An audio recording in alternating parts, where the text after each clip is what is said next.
From Yemen to Palestine, there is only one solution. Intifada revolution.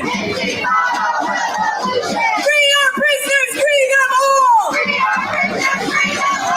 Break the chains and let them fall. Free our prisoners, free them all. Break the chains and let them fall. Break the chains and let them fall. Free our prisoners, free them all. Break the chains and let them fall. Free Palestine. Free Palestine. We demand liberation. And the Zionist occupation. We demand liberation. And the Zionist occupation. We demand liberation. And the Zionist occupation. We want justice, you say how. Somebody listen now. Somebody listen now. We want justice, you say how. Some army Israel now. Some army Israel now. We want justice, you say how. Let the siege on Gaza now. Let the siege on Gaza now. Let the siege on Gaza now. Let the siege on Gaza now. Let the siege on Gaza now. Glory, glory to your borders. Glory, glory to our borders. To our mothers, sons and daughters. To our mothers, sons and daughters. Glory, glory to your borders. Glory, glory to our borders. To our children, sons and daughters. To our children, sons and daughters. Free Palestine. Free Palestine. Free Palestine. Free Palestine. Free Palestine. Free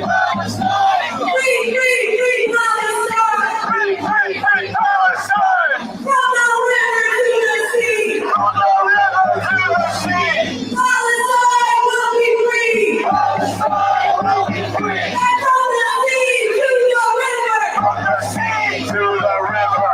Palestine will live forever. Palestine will live forever. From the river to the sea. From the river to the sea. Palestine will be free. Palestine will be free. From the river to the sea. From the river to the sea. Palestine will be free. Palestine will be free.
To say that today the war criminal Benjamin Netanyahu should and must be arrested.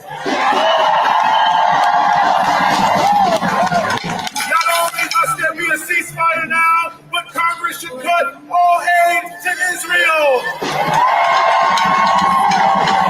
There is no possibility of looking at this a different way than as a terrible genocide and war crime. Tens of thousands of people have been killed because of Netanyahu. Hundreds of thousands of people have been injured because of Netanyahu. Every university in Gaza has been destroyed because of Netanyahu. The healthcare system has been destroyed because of Netanyahu. And we know that it's not just Netanyahu, it's the U.S. Congress and the Biden administration. This isn't an Israeli genocide, it's a U.S. and Israeli genocide.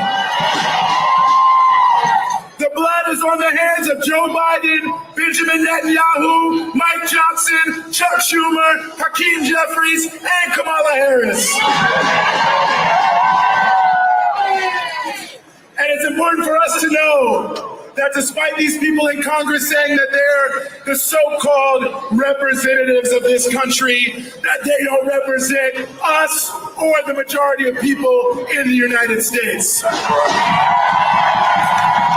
Time and time again, poll after poll has shown us that the majority of people in this country are demanding an immediate end to the genocide being perpetrated in Gaza. We've seen organizations of all types, from the UAW to the NAACP to the African Methodist Episcopal Church to hundreds and thousands of others who have demanded an end to the war and an end to weapon shipments to Israel. We are the majority. So we thank you again. My name is Eugene Puryear from the Answer Coalition. I want to also let you know that we are being watched in every corner of the globe today. So we love your enthusiasm, but remember, if you have a big flag, to keep it a little bit off to the side of the press riser, because these are the cameras that are taking us to the people of the world who are also demanding an immediate end to the genocide in Gaza, an end to the occupation of Palestine, freedom for Palestine. So we say free Palestine, end all aid to Israel. In the occupation now, free the political prisoners, and most important, we're letting him know, Benjamin Netanyahu, you are a war criminal, you are wanted, and if they want to arrest you, we're here to conduct a citizen's arrest on you for the crimes you have perpetrated. I'd like to bring to the stage now Rama Ali Kassad from the U.S. Palestinian Community Network.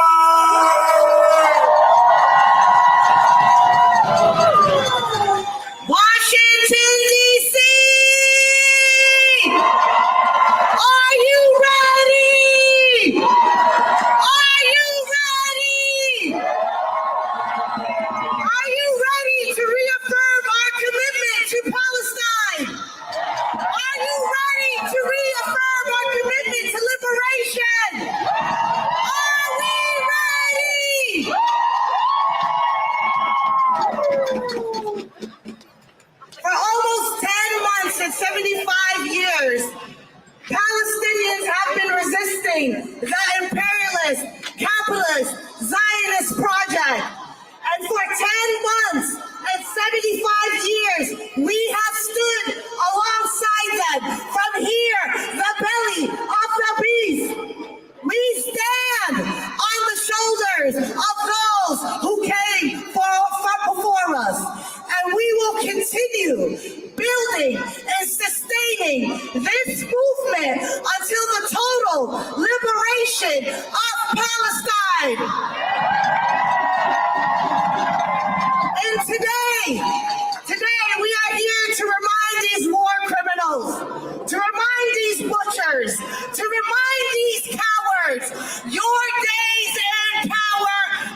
struggling together. Today, they are here, attempting to wield a ruling class corrupt institutional power to try to silence us. They are here to try to normalize their corruption, to normalize their racist agenda, to grasp onto their losing narrative and try hard to wipe away their losses.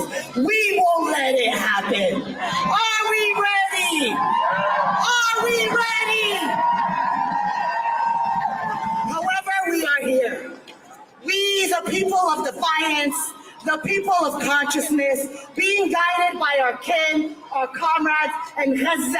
And here we will remind the forces of empire that we will never back down.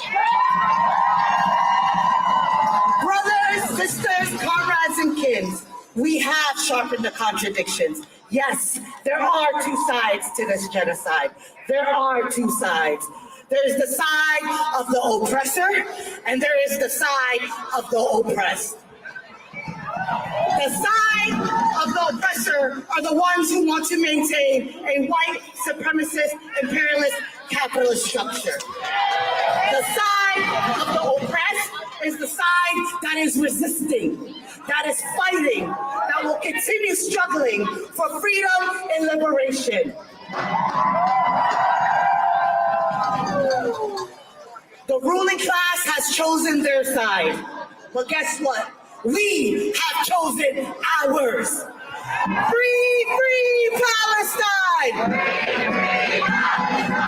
Free, free Palestine! From the river to the sea! I can't hear you. From the river to the sea! Palestine will be free! Palestine will be free! Palestine will be free! From the river to the sea! Palestine will be free! Palestine will be free! Biden, Biden, you can't hide! Biden, Biden, you can't hide! We charge you with genocide! Thank you.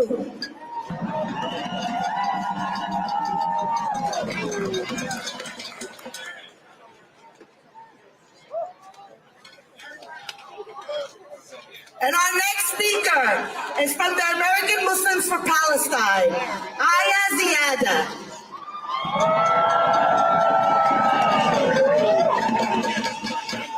Good morning, Washington, D.C.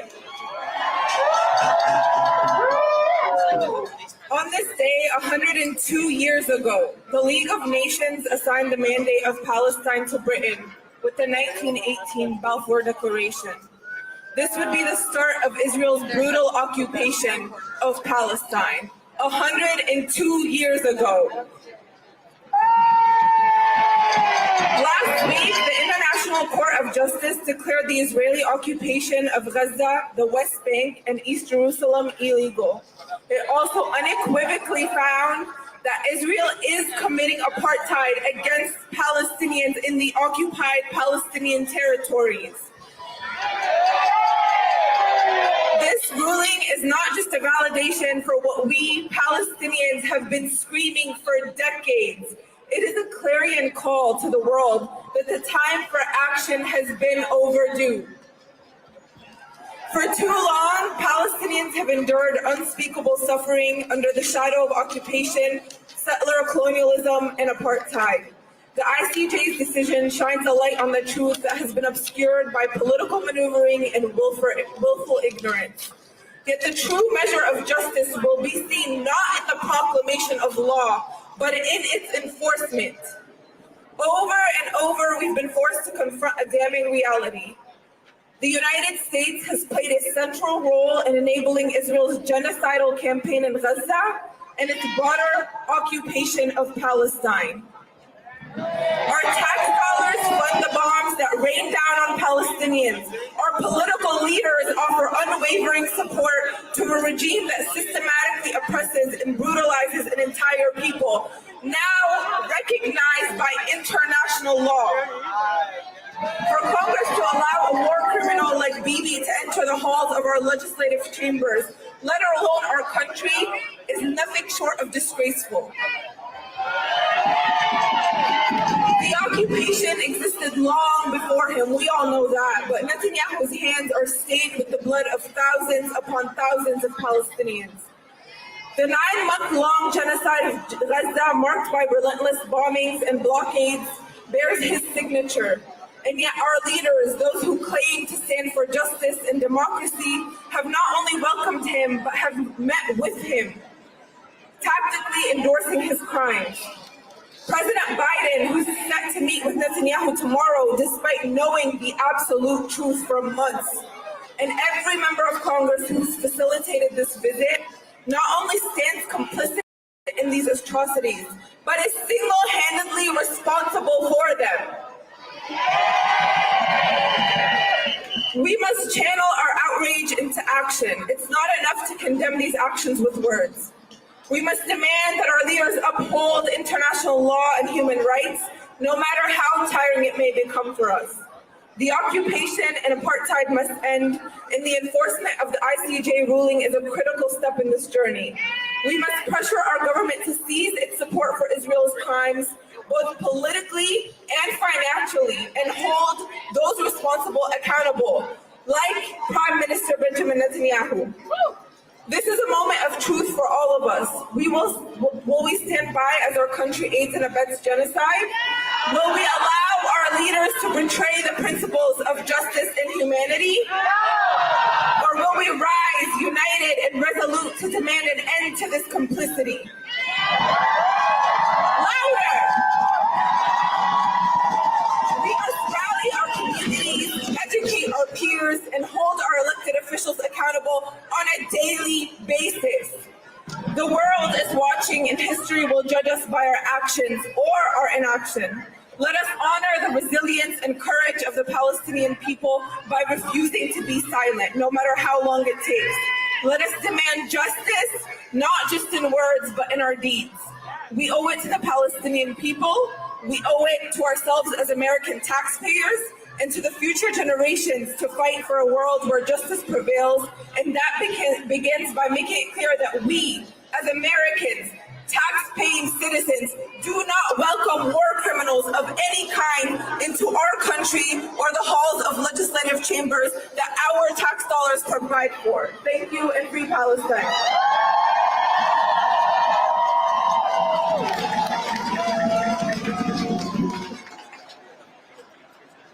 Hello to everyone. How are we feeling? The weather is not so beautiful, but it's a wonderful day to confront fascism and imperialism in all its forms. My name is Muhammad, and I'm with the Palestinian Youth Movement, DC, Maryland, and Virginia chapter, and it's my pleasure to be one of the MCs for today. Almost 10 months later, after all the barbarity, all the fascist cruelty, we are more united than ever and stronger than ever, and they are weaker than ever before. That's the truth. And we promised, as soon as Netanyahu announced his visit, that we will not allow him one moment's peace. And I am so proud to announce a couple of actions that have occurred so far. One, he and the Zionist delegation woke up in their meeting room at the Watergate. They woke up to maggots and bugs and mealworms.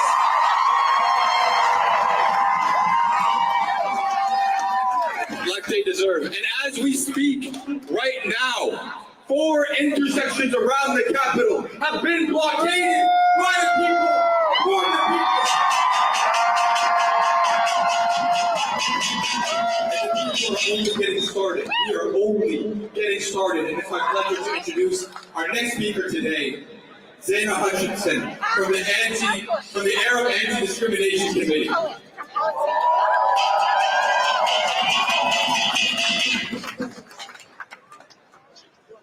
Good morning, Washington.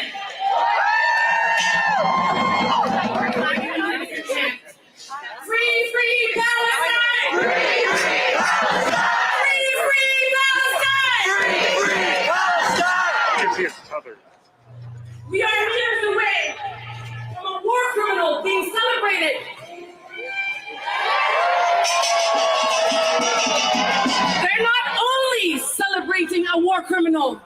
They are protecting a war criminal. The irony is that Cop City built these metal cages to keep us, the people, out to protect the guilty. But what they don't realize is that we are the ones here, free with the truth and calling for justice, and they are the cowards, captive, literally and figuratively. They are the ones who will forever be imprisoned in the legacy of genocide. We see you. We see you. Liberation is inevitable and accountability is coming.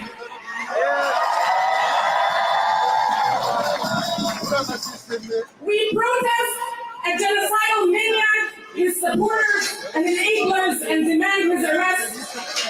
But we will not give them the attention they so crave. Because despite them, we are here to uplift and center the Palestinian people in Gaza, in Tulkarem, in Al-Khalil, in Jenin, in Nablus, in Ramallah, in Yafa, in Haifa, in Bisan, in Bethlehem, in Rashrash, in Jericho, in Al-Quds, and all Palestinians and Palestinians in refugee camps and in exile.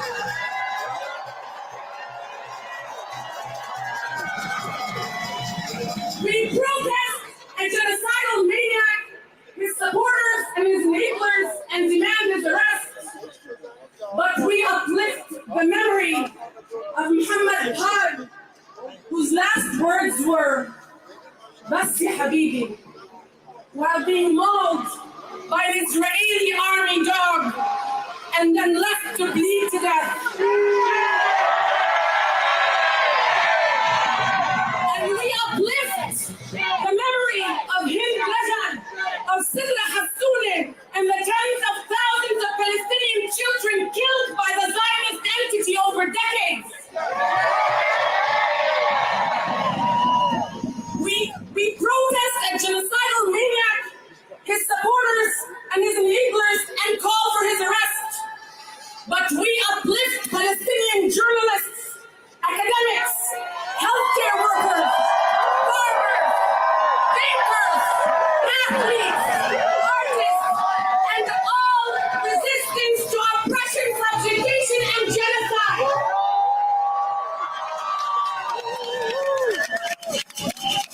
We uplift the memory of our Ghassan Kanafani, our Najin Ali, our Fatima Khan, our Shireen Abu Aqil, our Kifat Ali.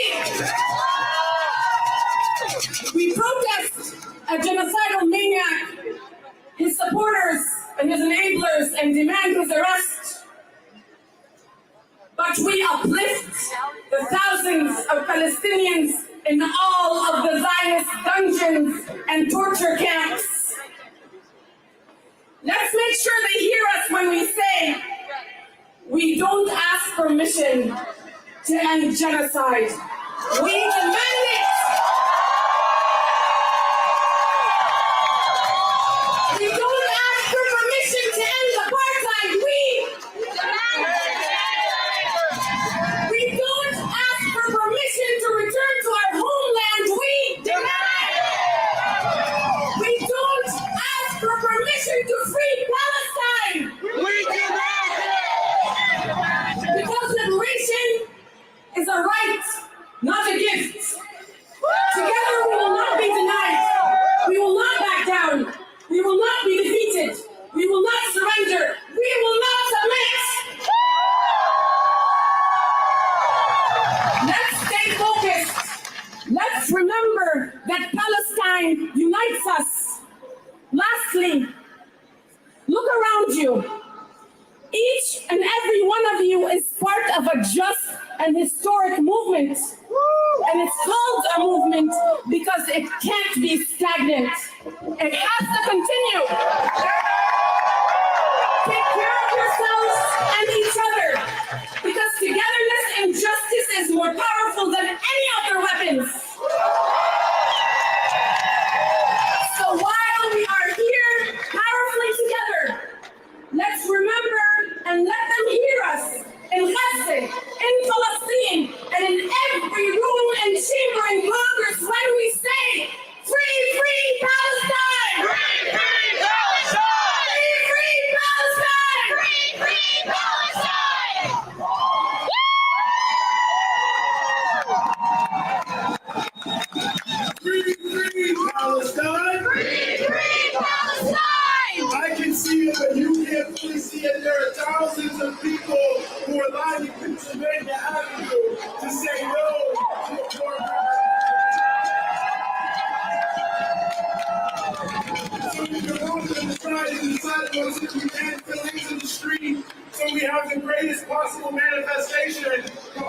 those who want to take photos so we can see the sea of humanity that has come here to stand with the Palestinians today.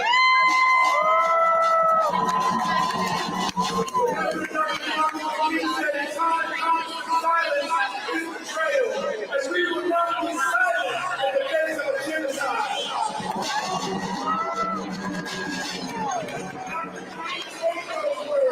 As Riverside Church in New York City.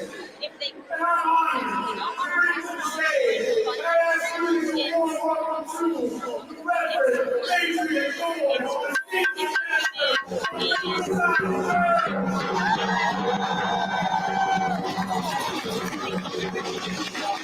Good morning, everyone. I'm so grateful. We organized 9 hospitals of believers of community faith to be here today to stand with you. It was easier when I remember that I had my sunglasses on because I could be looking around and not. Yes, that's what makes me nervous. That's what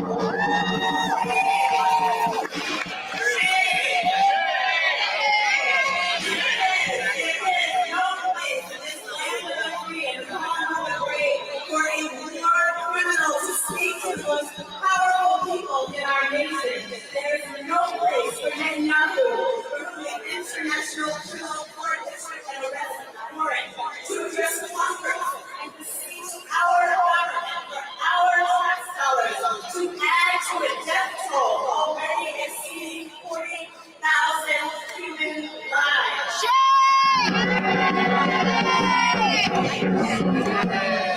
Evil swept the land we called holy on October 7th, and evil continues to sweep the land. But let's be clear, beloved, when we fight evil with evil, evil wins. Lives are not welcome in the United States.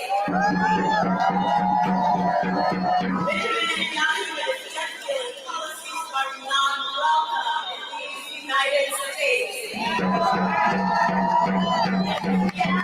All over the country to say we stand and legitimacy and a platform for we need to address our United States Congress. And followers of Jesus Christ, the Riverside Church grounds our Jesus belief in an understanding that all people are made in the image of a loving God, regardless of how they made God. They made God at all. Refuse one baby over another baby. Refuse pick one grandpa over another grandpa. Condemn Islamophobia. Condemn anti-Zionism and all their hateful manifestations. We honor life and reward all those killed in this ongoing brutality. I offer these words today for the freedom of our siblings in the Holy Land as well as for our own freedom. In the words of Angela Davis, if Palestine can be free, then we all can be free.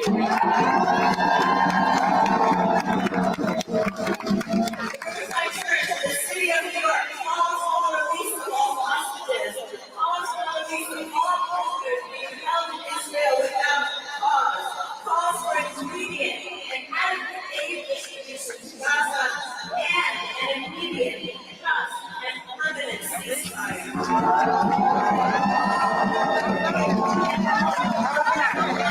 Help us out. So, can I take you want that? Thank you.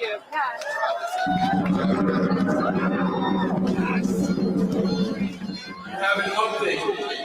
Previously, I told you the authorities were blockaded by the people from Palestine. That was fine.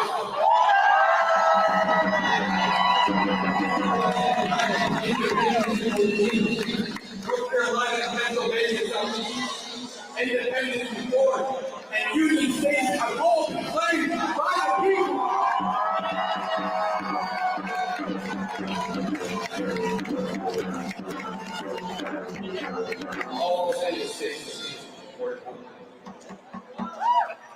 please give a warm and heartfelt welcome to our next speaker all the way from New York City, Rabbi Yoav Gallant.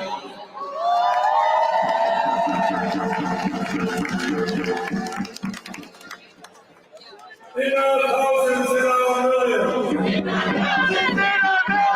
are all Palestinians.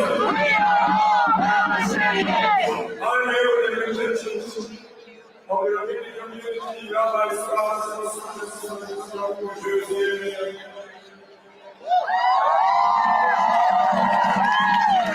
are here, we are troubled and disturbed when war criminal Netanyahu stands up to address the Congress of the United States.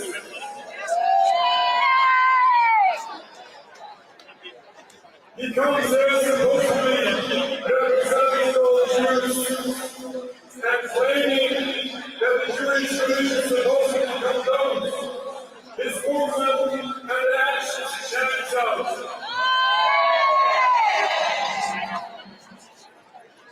He claims that the Jewish people are supposedly an invasion from their supposed enemies, the Palestinians, and supposedly multi-tribal soldiers in the seas. This is misleading propaganda in order to drive American politicians to blind support to what he calls this supposed self-defense. Zionism does not represent Judaism.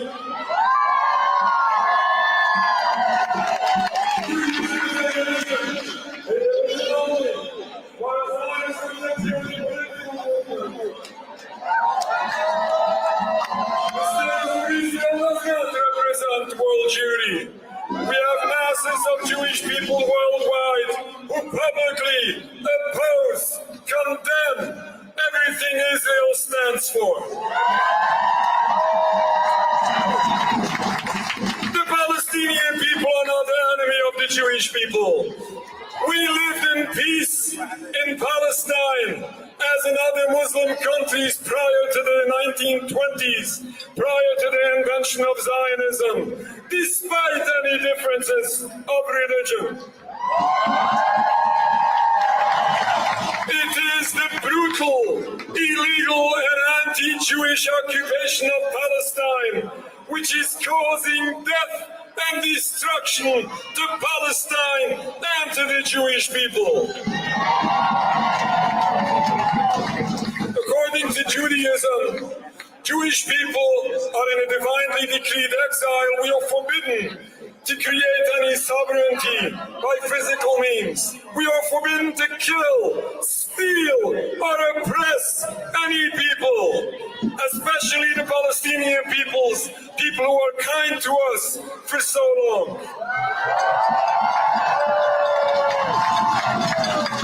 We condemn the movement of Zionism. We condemn Netanyahu when we say, your blood is covered, your hands are covered in blood.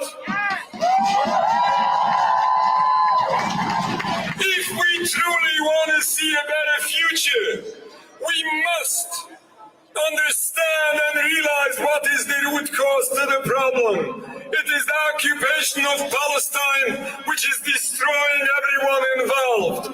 Certainly we need a permanent ceasefire, but the ceasefire is way not enough.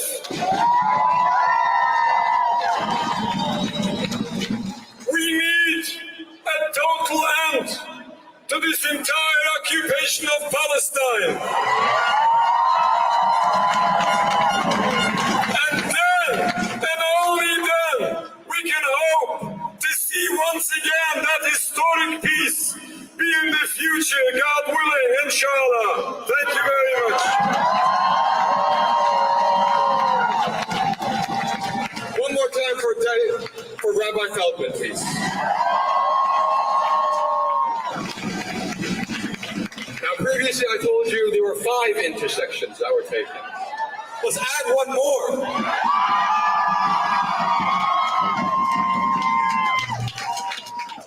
intersection that has been claimed, the sixth intersection that has been claimed by the people in the name of Palestine and against the war criminals. Constitution and 10th. Let's keep the energy up for our comrades putting themselves on the line, for our people in Gaza, and to let everyone inside that cursed building know what we're about.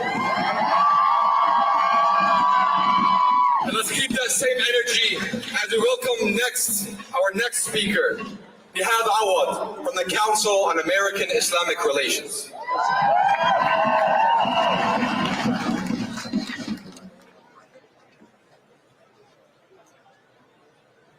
Assalamu alaikum. I know it's a sad day in American history. You know why? Because there is a war criminal in town.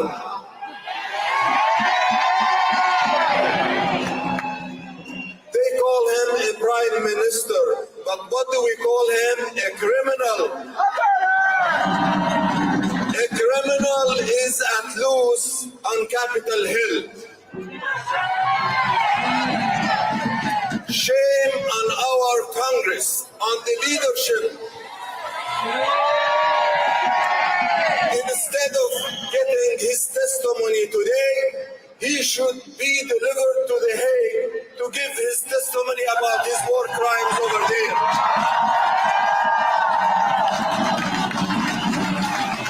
Ladies and gentlemen, this war criminal Netanyahu has a long history of crimes against humanity, has a long history of manipulating our own government and exploiting America's generosity.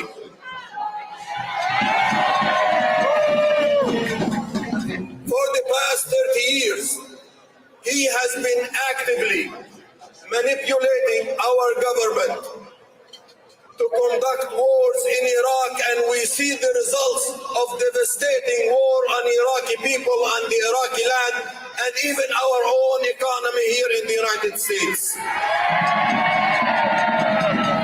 And now, today, in a few hours, he will deliver a blistering, manipulated, deceptive speech to crack down more on the Palestinian people and destroying their lives, their properties, and their own future state. Not only that, he will work hard on his speech to manipulate our government to conduct a war with Iran. This war criminal has said in many speeches, and I paraphrase, he believes that the American people are stupid and they can be manipulated and can be directed the way he wants it. Are the American people stupid? We are not stupid. We have exposed his deceptive tactics. We have exposed his criminality. He is a danger to the region, even to the Israeli people themselves, and he is a danger to American national interests and to the world security and safety. Today, we applaud members of Congress who could have been in that house, the House of People, applauding a war criminal, but they decided to boycott them, and we appreciate these people and we thank them. If the Vice President Kamala Harris found a way to skip the criminal's speech, what about those people who are planning to go there?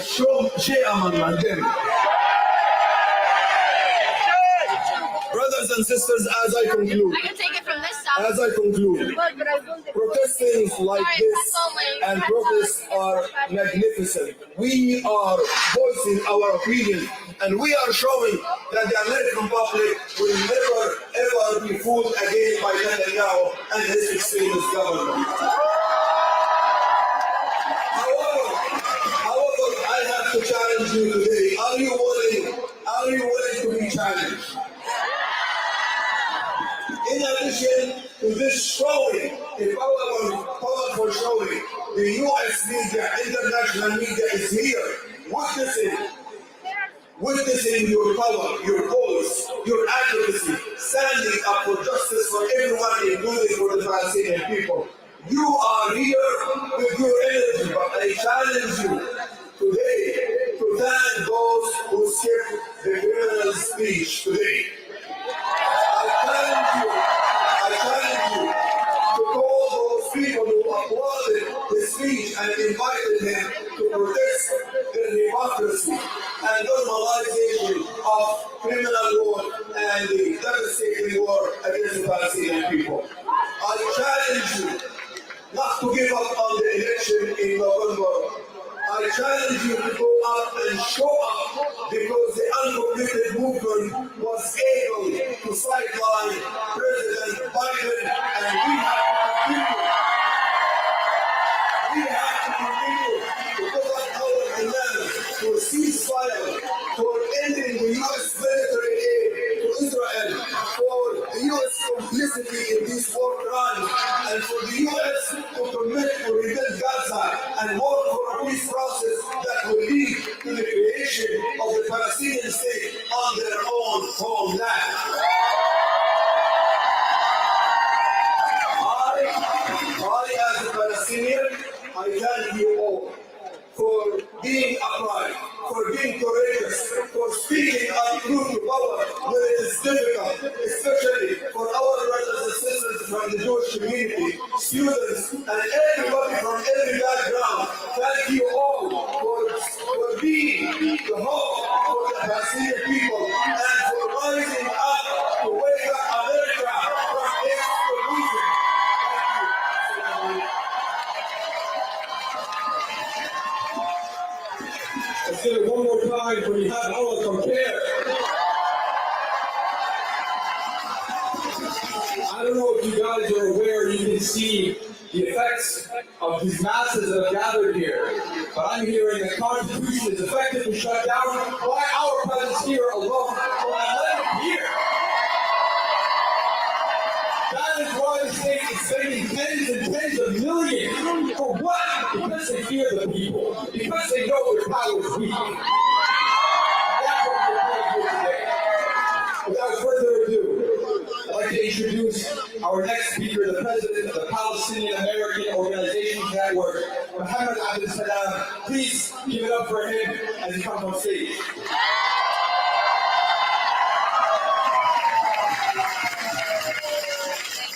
Good morning, DC.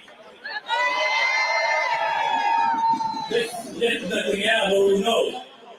Netanyahu, you will know. Can you please chant with me? Netanyahu, you will see. Palestine will be free. Netanyahu, you will see. Palestine will be free. Ceasefire now. Ceasefire now.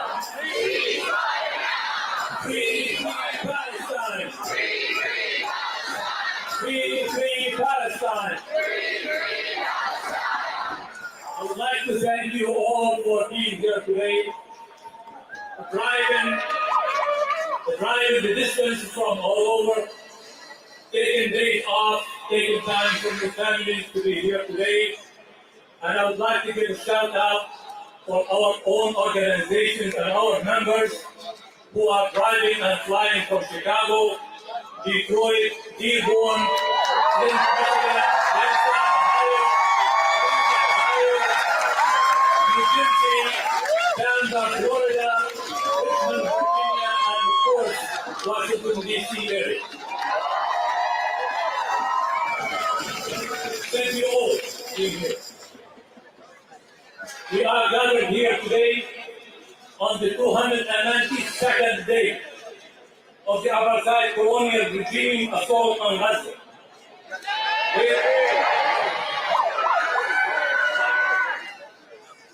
Netanyahu thought it's going to be a cakewalk, and it has been the longest war Israel ever fought. if a small land like Gaza, less than 135 square miles, can hold Israel to a 292 days of war. Okay, imagine if all areas in the Middle East can gather together and put together a unified front.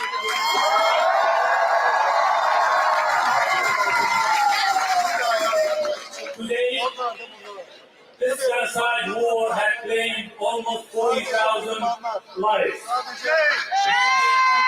And more than 100,000 injured. And over 2.2 million displaced in Gaza, many of them 5 to 7 times over. 447 schools and universities and higher education areas have been destroyed in the last 9 months.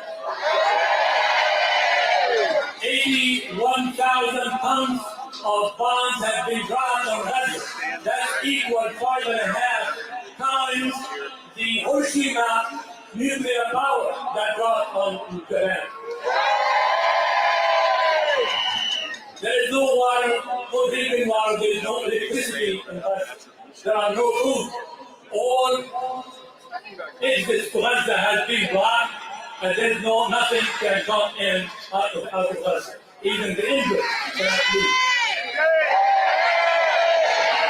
Over 230,000 residential units have been destroyed in Gaza. When the war started, many of these residents of Gaza will never have a place to live for years to come. Today, we are gathered here to tell Netanyahu, to tell our Congress, shame on you for harboring an international crime. Shame on Biden for giving him a visa.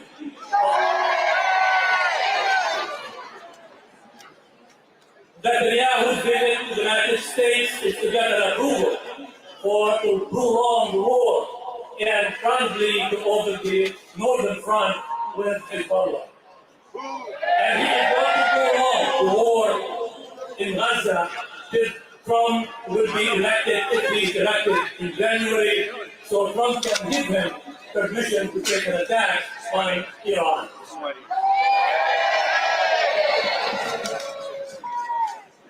Today we call on our elected officials for the following. 1, demand an immediate and unconditional ceasefire. Pause all arms sales and military aid to Israel.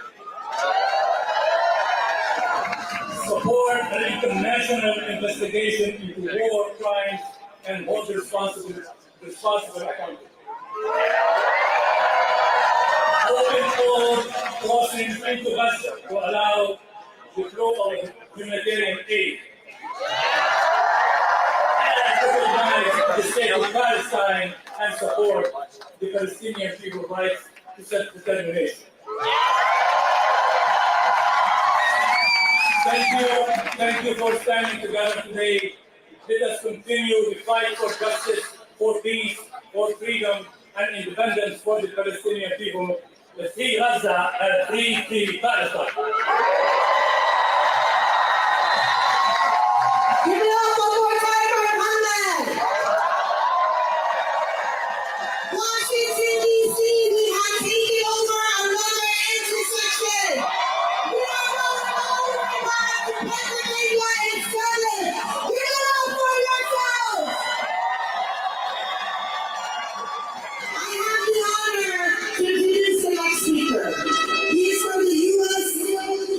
Campaign for Palestinian Rights, the Executive Director, Ahmed Al-Hussein.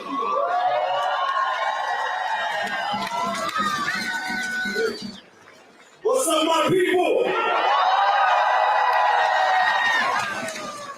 I'm here to represent the U.S. Campaign for Palestinian Rights, an organization dedicated to ending all U.S. military aid to the colonial state of Israel.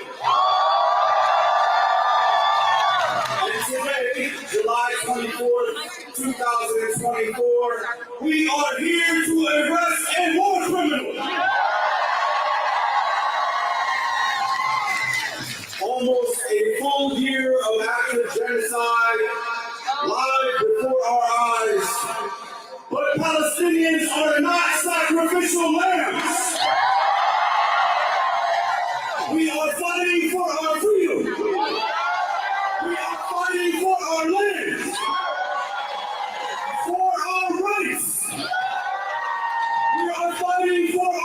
stolen past, but most especially for our liberated future. We reject Netanyahu not because he is more brutal or racist than those before him.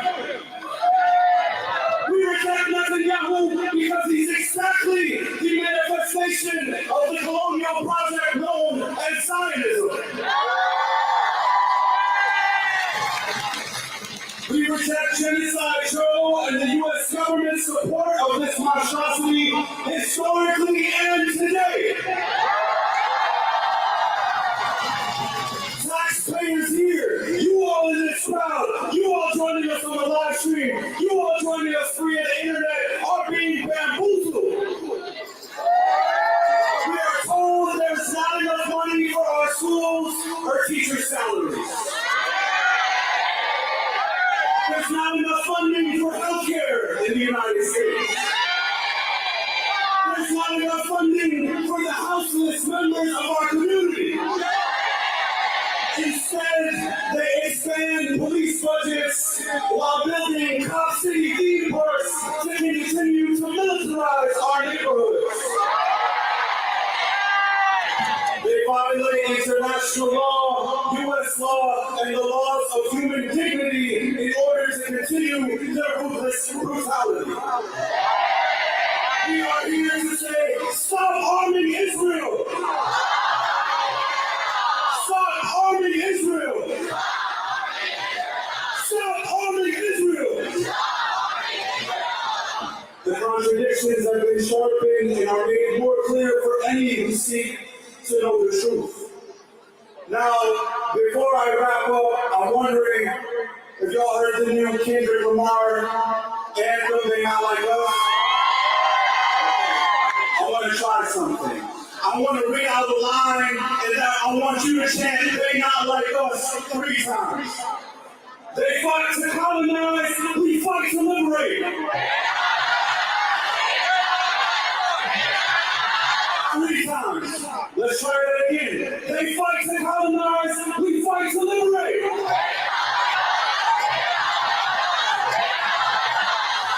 They fight to kill, we fight to live.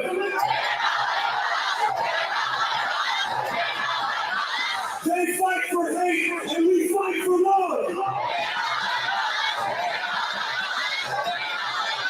The people of Gaza see you, the people of Palestine don't see you. Thank you so much for being with us. We won't stop until we stop arming Israel.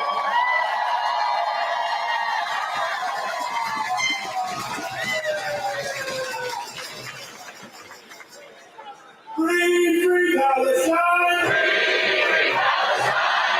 Anytime you see a war criminals in Congress, anytime they have their hearings, at their hotels, at their homes, all around the United States, you always see one other organization that refuses to allow these war criminals to walk the streets and not be held accountable, and that is Code.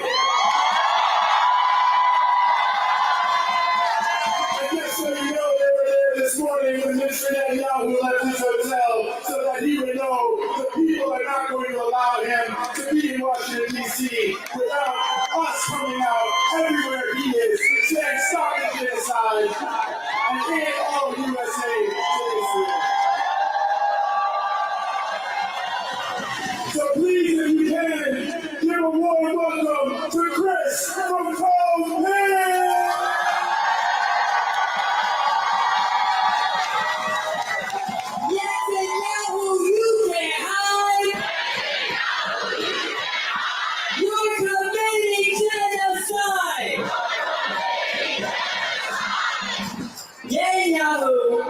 Had charges brought against him not 3 months ago, not 4 months ago, not on October 7th, but in 2019.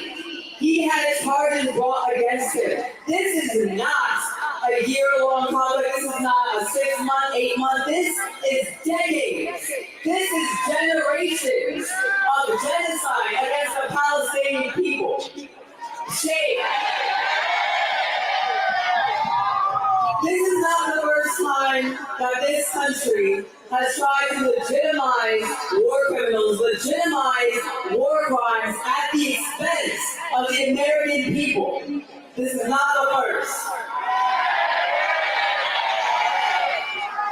We want to make it clear, the demands of the people. We want to make it so clear that every step that this government takes to justify war is a direct contradiction to the wants and needs of the American people.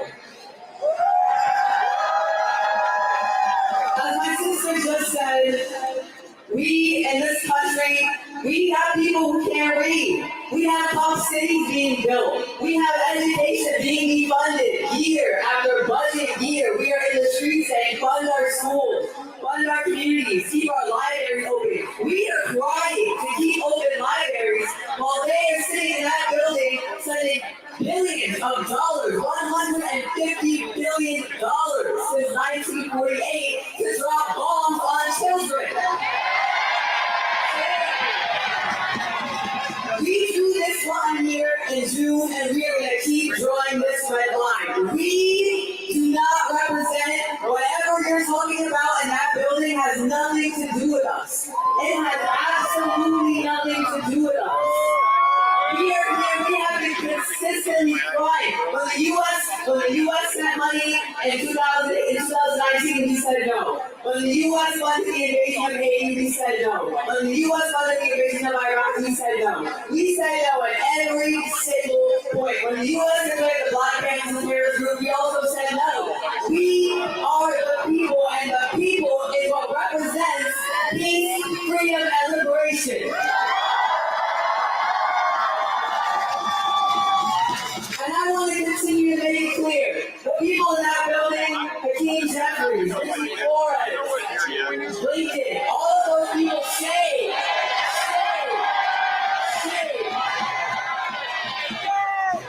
but to specifically the elected officials who continue to run off the backs of the progressive working class movement, who turn their backs to us and accept war criminals who are murdering people who look just like me and you, who continue to fund cop cities to arrest people who look just like me and you, who continue to train the NYPD in Israel to arrest black and brown people who look just like me and you do. We say no.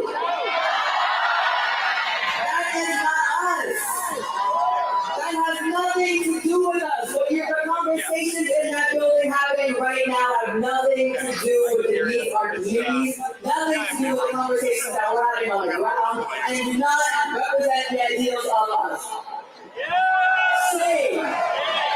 We say yes to peace, we say no to war, free Palestine. Give it up one more time for Chris!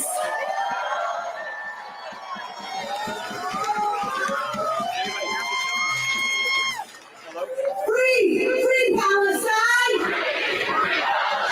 Free Palestine! Free Palestine! I have the deepest and warmest honor to introduce our next speaker.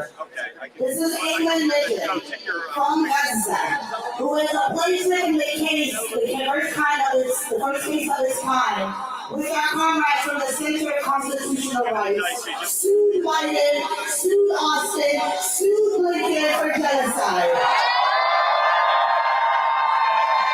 England is here with his family joining, and we will hear from him. Give him a hand, one real loud hand.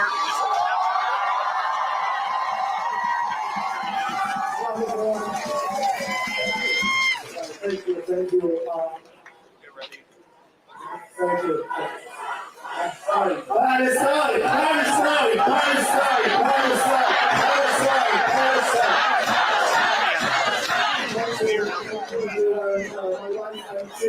Are joining you today, not only as a family, but as voices of families who deny basic human rights in the most wide-scale genocide in recorded in human history.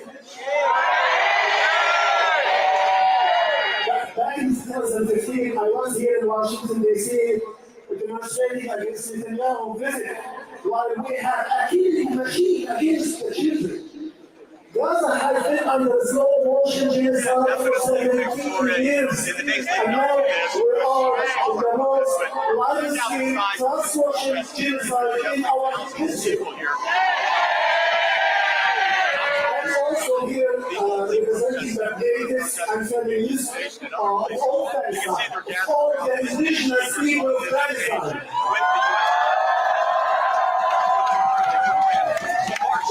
The families of victims who were murdered without compulsion, without remorse, without control, so they murdered in a live stream. Everyone can see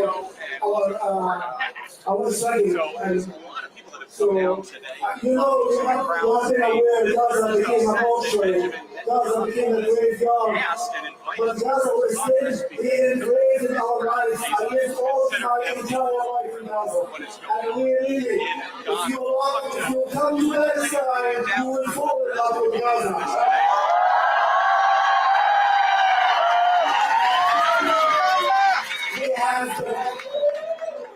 We have the beautiful beach. We have the generous mother that I couldn't talk with her for the last 200 days. All of my hands are bleeding, spread all over Gaza, internally displaced for time and time again. It reminds us of 1948, where 800,000 people were kicked out, forcefully kicked out from their indigenous land. It will be a reminder to us as indigenous people.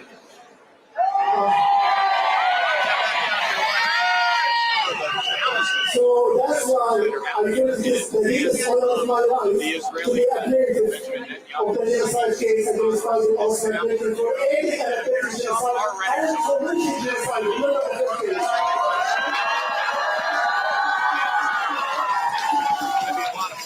So we are unequivocally indigenous people.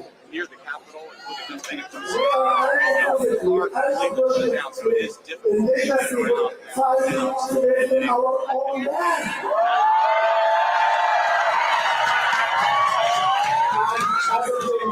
As victims, as survivors, as everyone in genocide, we will continue the path of justice. The path of justice is extremely long. It's extremely long that we will keep fighting, but also we will do everything in our power to ensure that this government is held accountable for war crimes against the United genocide.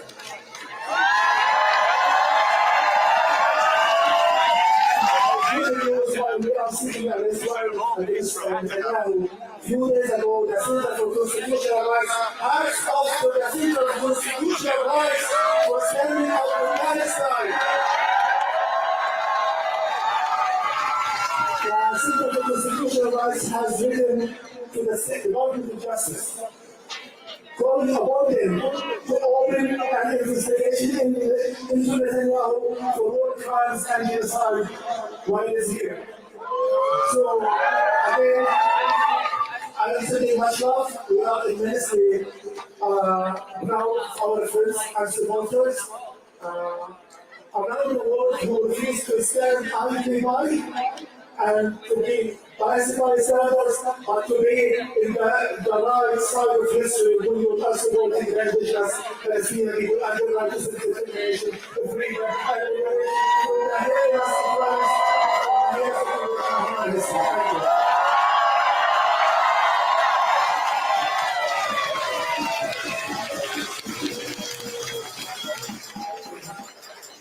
I'm sure many of you saw an amazing thing that happened this week. 7 of the most significant unions in this country sent a letter to the White House demanding a immediate halt to all military aid. The Association of Climate Activists, the American Postal Workers Union, the International Union of Planners, the National Education Association, the Service Employees International Union, the United Auto Workers, and the United Electrical Workers. Say it with me now! Say it with me now! Workers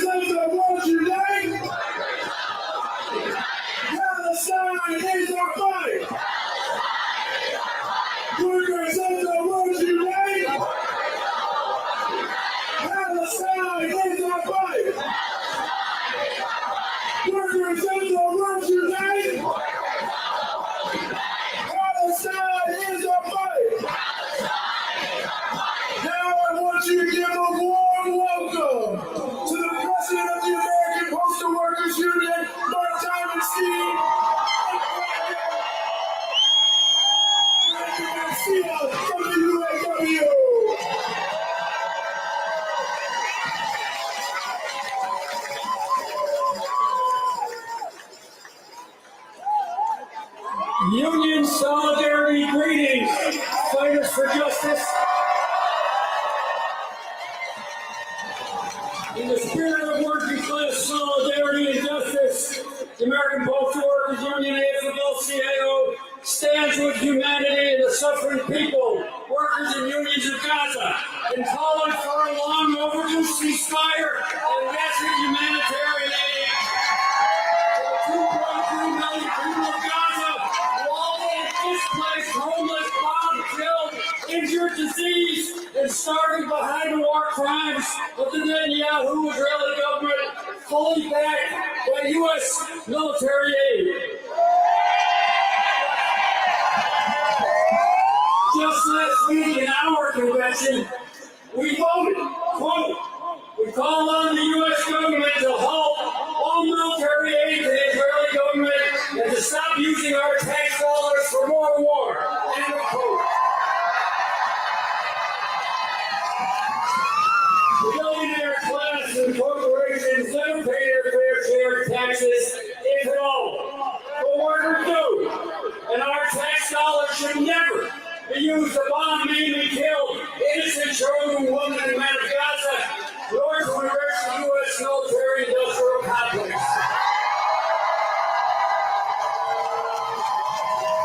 It is shameful that Netanyahu, already charged with genocide and war crimes by the International Court of Justice, and with the blood of tens of thousands of children on his hands, has been invited by both the Democratic and Republican leadership to address Congress.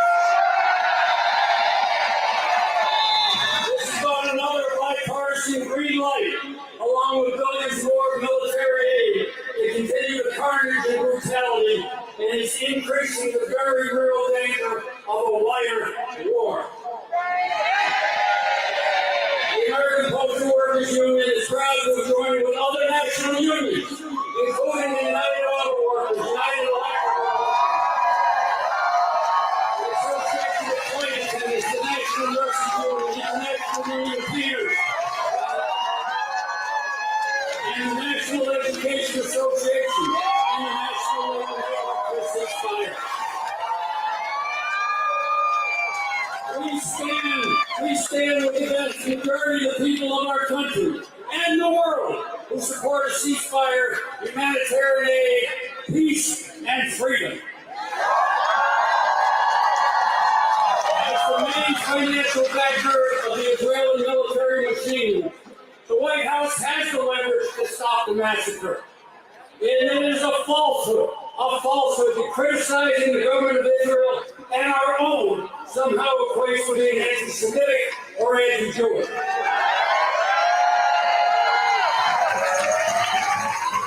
As we are doing today, let us carry on with ever more urgency, increasing the pressure to compel our government to save lives by refusing to supply another bomb.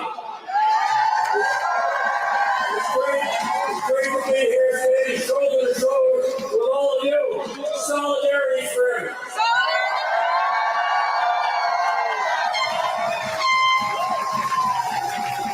Who's got the power? We got the power. What kind of power? People power. Who's got the power? What kind of power? That's right, union power now, right? Who's got the power? What kind of power? Union power. I want to thank DIRECTO and postal workers for their leadership on calling for immediate and permanent ceasefire in Gaza. Without the leadership of the postal workers in Mark and the EEUU and so many other unions such as ours, the International UAW, would not be here today.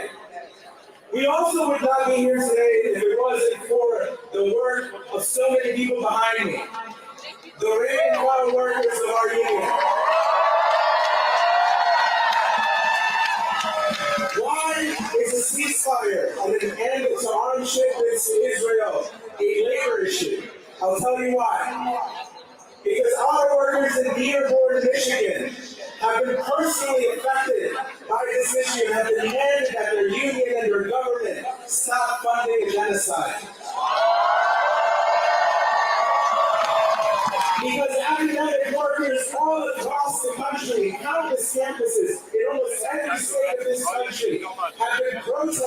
for the literal right of free speech to call on their universities to divest and to be held accountable.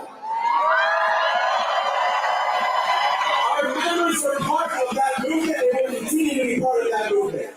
We are also here because public defenders, UAW members in New York City, have been targeted by our government for calling for a ceasefire. So don't tell me this is a labor issue when our really young government is coming after labor unions who are standing with the people of Palestine.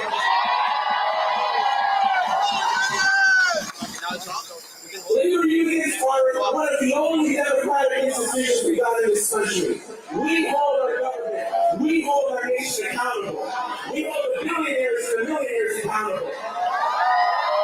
So if we want to continue building power for working people in this country, if we want to continue to have pro-labor administrations, we call on our government and anyone vying for office to stand for a ceasefire now. Solidarity forever, everyone. The labor movement stands with you.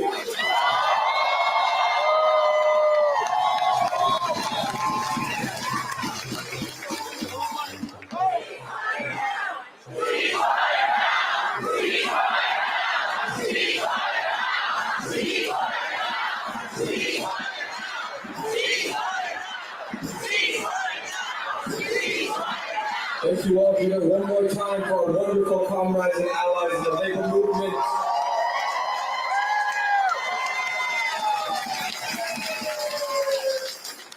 So an update on the blockades. As the police move in, like water, our comrades leave and reassemble somewhere else. Wherever the motorcade goes, the people are there to stop it. Wherever it burns, our people are there to face it. No matter where you go, baby, the people are in your face. When you sleep, they're in your head. They're in your nightmares.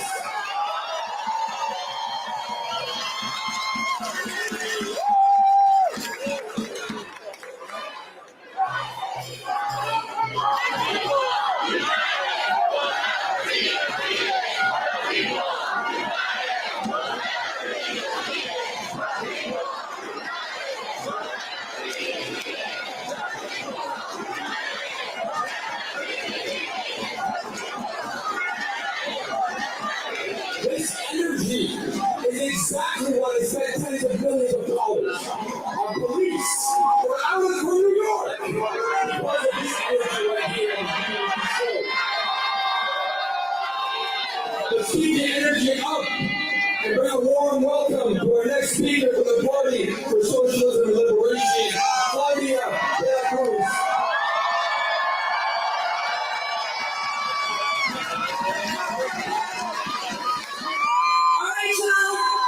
We're gonna make a chant that is more like a promise. But you gotta do it loud and with conviction and real clear. So that Netanyahu's Congress in the United States and the war criminal himself gets the message. You ready?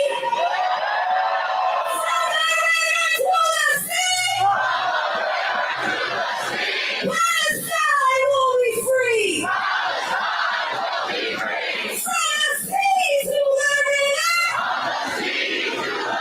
Palestine will live forever! Palestine will live forever! That's right! That is not simply a slogan. That is not simply a chant. That is a promise. Because there are people in the belly of the beast that are committed and they are stubborn about our liberation. There are people who have gained more clarity in the last 9 months than they have in decades. There are people who have become fighters for liberation in the belly of the beast and are willing to sacrifice it all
Because it is the people in organized struggle that bring about change, not a sellout career politician.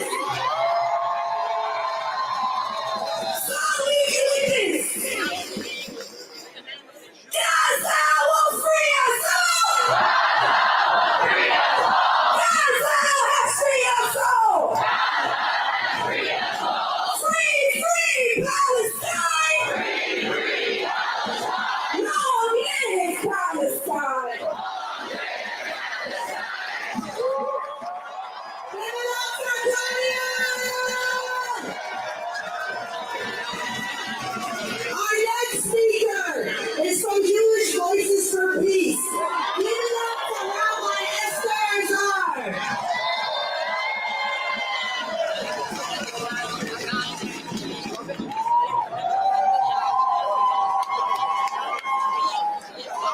My name is Esther, and I am a member of Jewish Voice for Peace.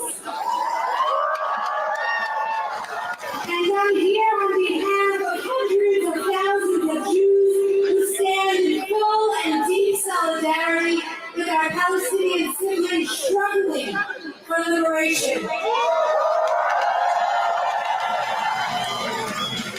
But these days, my voice feels inadequate. I am a Jew, I am a rabbi, I am an Arab, and my words feel hollow. The Arabic word haram means forbidden, and it is used when a behavior or an action will cause harm to another.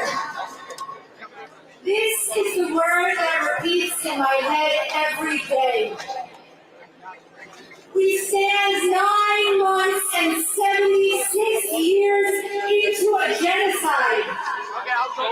Haram!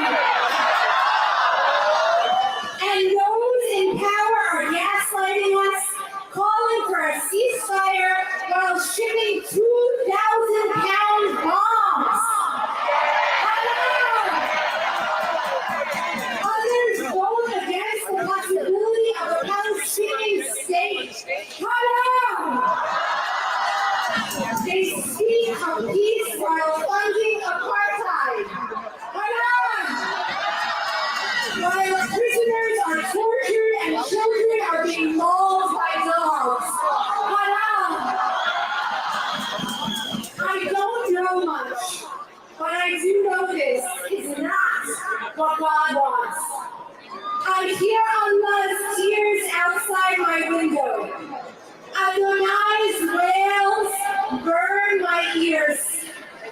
The world ignores while the universe screams.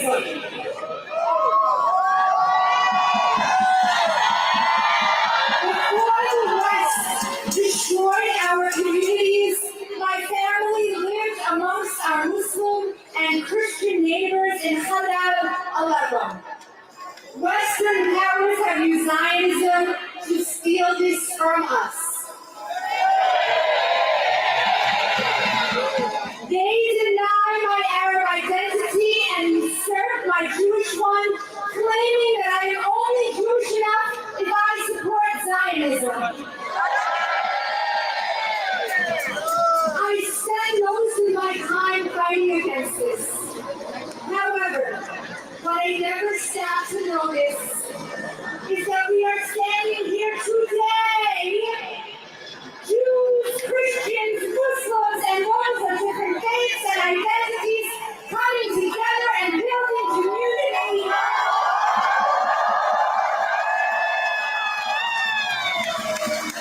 Reclaiming what was lost through colonialism. We will get an arms embargo. We will see a ceasefire. We will end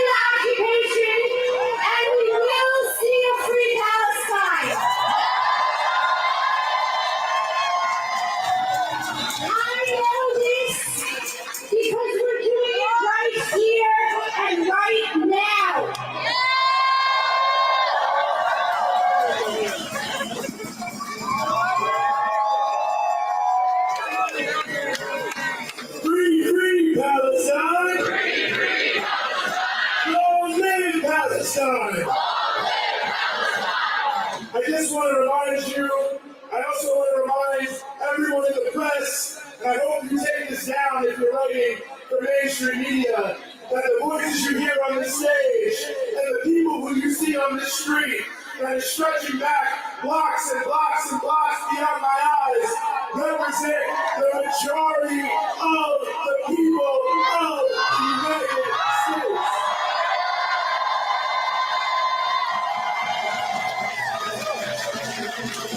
Not only did you hear that 70% of people support an immediate ceasefire, but to just give you a sense of how much of the majority we are, even the majority of Republicans want a permanent ceasefire. We represent the people, they don't represent anybody.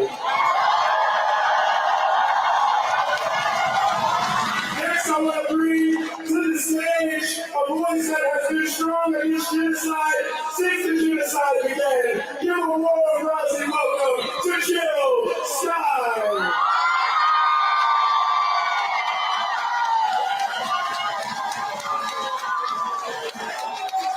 Netanyahu, you can't hide. We charge you with genocide. Congress, you can't hide. We charge you with genocide. Not another nickel, not another dime. No more money for Israel's crimes.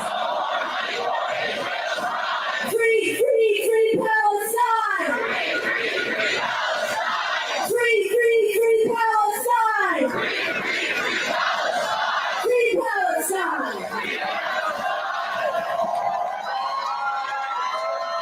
We will free Palestine, and Palestine will free us. And we will stop this genocide together. The American people do not want this genocide. The people of the world do not want this genocide. The people, the students on our campuses do not want this genocide. Everybody in the United Nations does not want this genocide. We will stand together and we will stop it.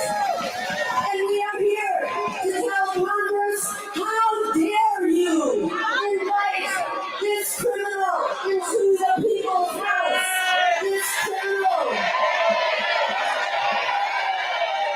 responsible for the murder of 40,000 Gazans, 16,000 of them children, hundreds of healthcare and aid workers and teachers and academics and journalists. And we are all counting. It's not 40,000, it's 200,000. We say no more. We say the genocide stops here and it stops now. We are the people. The people have the power. And we say no more. This war criminal has denied an entire population food and water, putting 500,000 at risk for starvation in this month alone. We say this is where it ends. We are standing up, and the tide is turning because we together are making it turn. We've seen the union standing up. We've seen Starbucks going down. We've seen the port of Hamas just declare bankruptcy. And we've seen 75 countries all around the world say it's time for Palestinian sovereignty and independence. We say no to the Zionist apartheid state. We will stand up and we will free Palestine together, all of us together.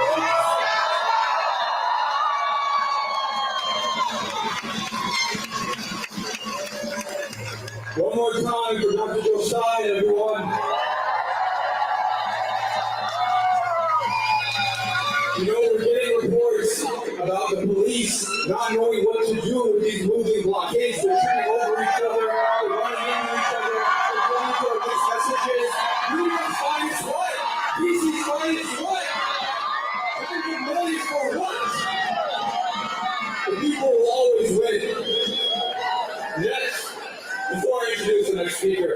We found the phone on a bench. If you lost your phone, your mom was calling you a lot. I'm sure she's very worried. Please come to the side. We'll try to sort this out. But please put your hands together for a speaker from Harry's wildest dreams, Nene Taylor, a DC native, and one of the PYM chapter here's closest allies who have been with us every step of the way. When the students were brutalized by the police, they were early in the hours of the morning. They were the first ones on the scene. So please, with everything you have, let's welcome each other to the stage.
And the systematic police violence that's happening to black people in America. These two distinct issues are deeply interconnected and reflected at a broader pattern of injustice and oppression that plagues our world. In Palestine, we are witnessing an inhumanitarian unfolding right in front of our eyes. For decades, Palestine people have suffered under the brutal occupation of apartheid policies of the Israel government. The relentless violence, displacement, and discrimination faced by Palestinians constitute a decade of genocide. At the same time, I wish I would hear this. At the same time, right here in America, we are confronted with another form of injustice. Systematic police. Our black communities continue to bear the brunt of police brutality and discrimination. The killing of unarmed black individuals like Sonia Macy. Say her name! Say her name! Say her name! She was shot in the face while in her home, calling for her police. Right now, her ex-vice is fighting for justice. For the Delano Mountain, Lazarus Wilson, Troy Bullard, Melvin J. Jeffrey Price, Kevin Hargrave, Arthur Porter, Natalie, Karim Khan. Yo, too many to name. Too many to name. Say your name.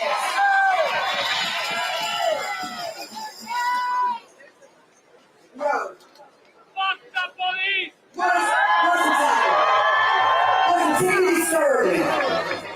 Intersection of these two issues.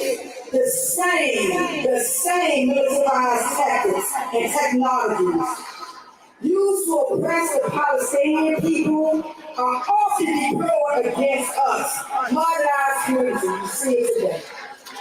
You see it today. You see it today. The system that was never built for us, or structured for us, to keep us safe, needs to be dismantled.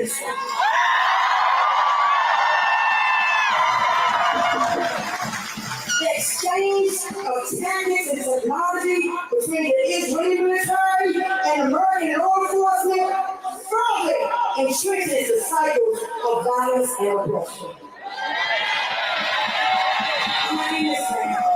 As concerned global citizens, we must recognize the interconnection of these struggles and stand in solidarity with those who fight against oppression and injustice. We must demand accountability for human rights violations both in Palestine and in America. We must push our government to uphold international law and respect the rights and dignity of all individuals, regardless of their race, religion, and nationality. In conclusion, let us remember that the fight for justice and equality knows no borders. We must join hands across continents and oceans to challenge the system of oppression that perpetrates violence and suffering. Together, we can work towards a world where every individual, whether in DC, Palestine, Congo, Sudan, or America, can live free of fear and discrimination. We rise up in solidarity. We answer the Palestinian Congress. We stand in solidarity with our Palestinian Congress and ask them to arrest that war criminal. Arrest, I don't even want to say his name, his name is not deserving, but we stand in solidarity and say arrest that war criminal. I told everyone today to continue to rise up and fight back. We not free until all of us free. We not free until all of us are free. We not free until all of us are free. Awesome.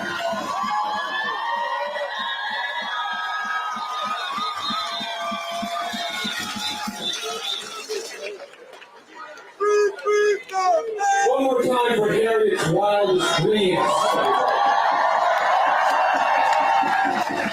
It is giving me a request. They want me to announce to you all when you have a moment. Go to ceasefiresong.com.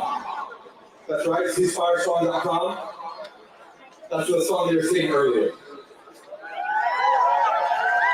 So up next, put your hands together. Let's give another warm welcome to Brian Becker, the National Director of the Answer Coalition.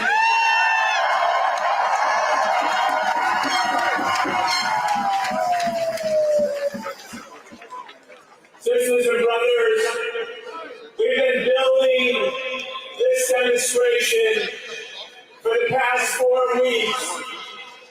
And I have to tell you, this has not been a normally organized demonstration. And I want to explain a little bit to you about what happened. Normally, you come to Washington, D.C., and you assemble, and the government says you're exercising your First Amendment right to redress grievances, and that's what democracy really needs. But we've been trying to organize this demonstration for the past 4 weeks, and I can tell you that the police agencies, the government agencies of all types have done everything in their power to disorganize this movement and make sure this would not happen, but we are here.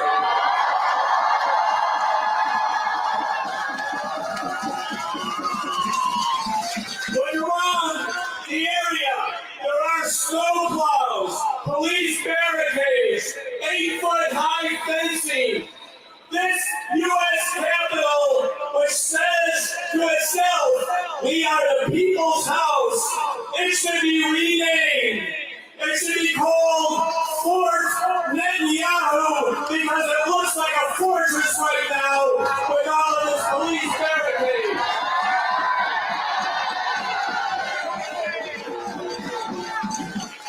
The New York City Police Department that has been brutalizing and arresting and beating protesters.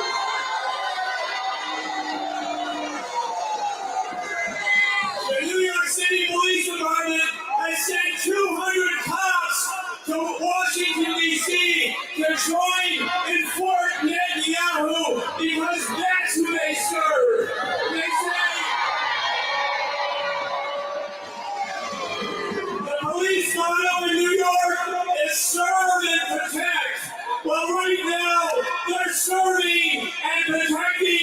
genocidal lunatic who's addressing the President of Congress.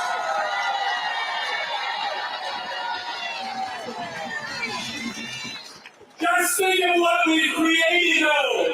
We have the Postal Workers Union, the United Auto Workers Union, 7 major labor unions are now standing with this movement. That means a change has come.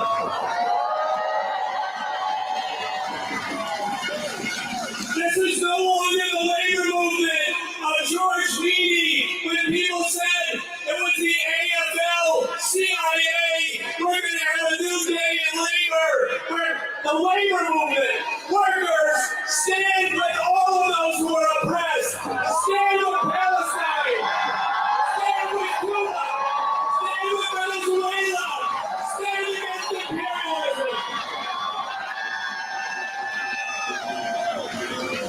They said we're going to disorganize you, you won't march, and this really ancestors and mothers, nothing they can do will stop us from assembling and marching, because that's our right.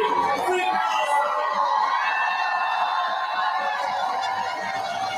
Give it up for Brian for answer.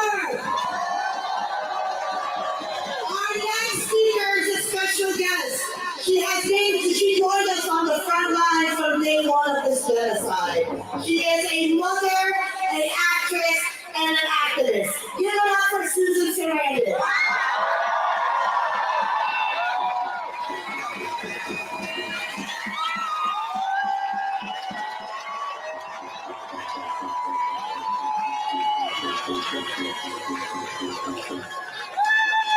We are here today to reject the normalization of genocide.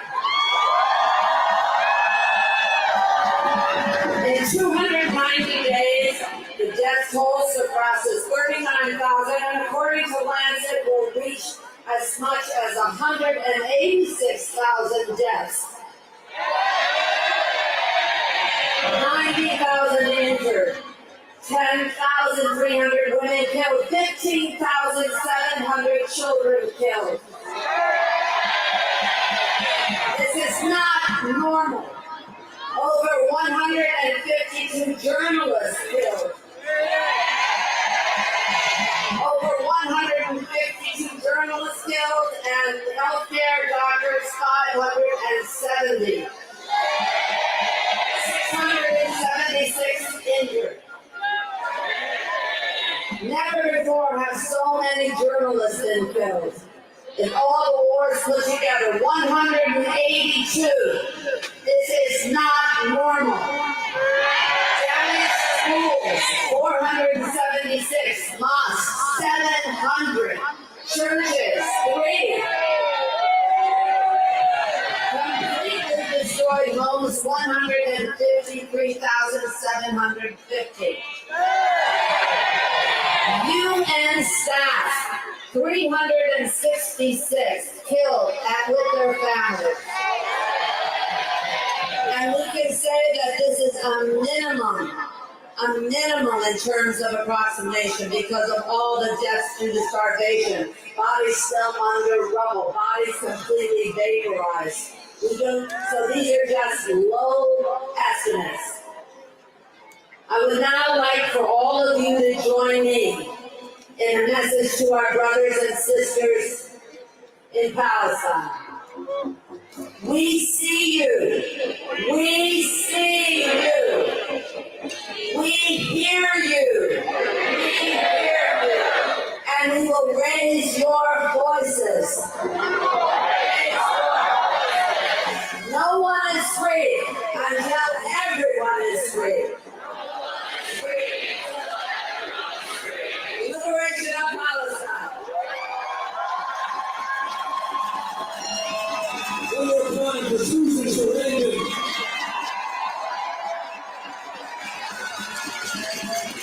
I give y'all word as they move to another intersection that's currently being blocked off on 10th Street. Give it up, everybody.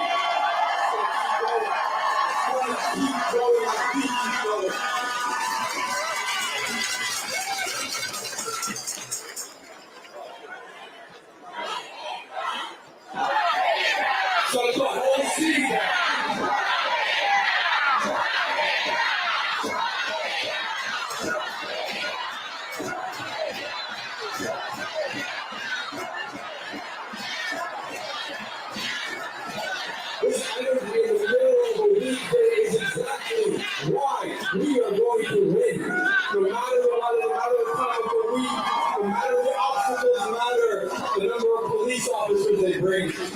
none of it matters when we're united and we're in the streets together. So please give another warm welcome to Imam Suhaib Webb from Center DC.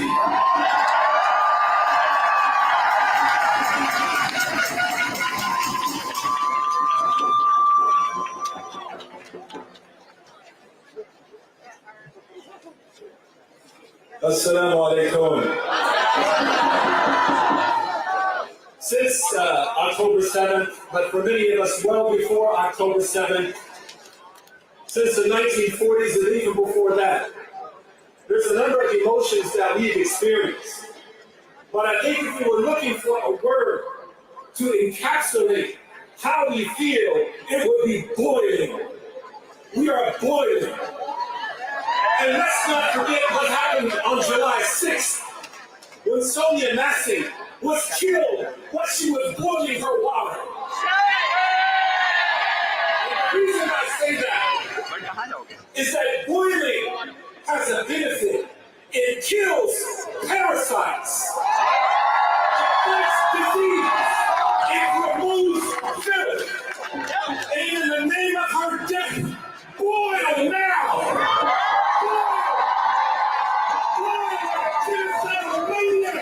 Who's invited to give a speech in front of a country that claims to be trans of freedom and equality. Boil! Student activists, Generation Z, who inspired this country and now have been their lives, kicked out of school, gosh, had their future threatened because they stood for Palestine. They stood for which there is no moral challenge whatsoever. Boil for him.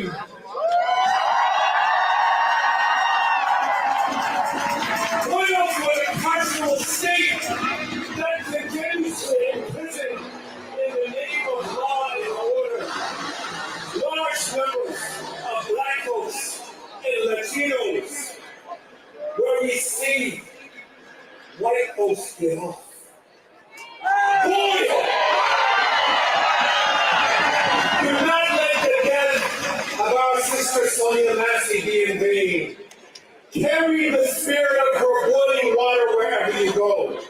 Stand in the face of politicians who exhibit moral values, who parrot slogans, and let them know that boiling water cleans fifth. That boiling water may evaporate into the air, only to fall back and grow fruit and seeds.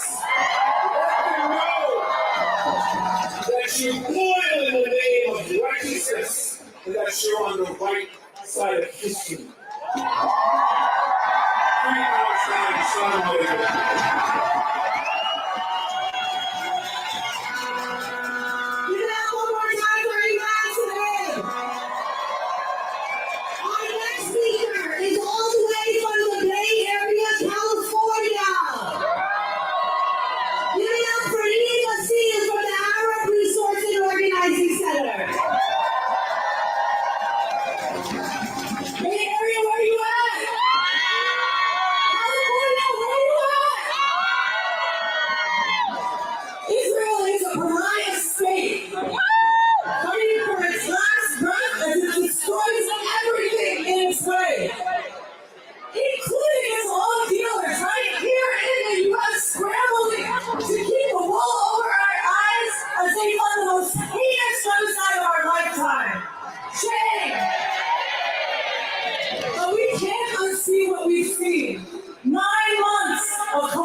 Nothing compares to what the people of Gaza have had to endure.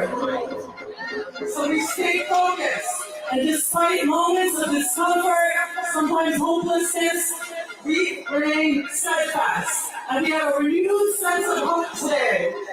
How dare they even try to bring this war criminal to our streets?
nation. Give it up for Yoav Gallant from the People's Forum.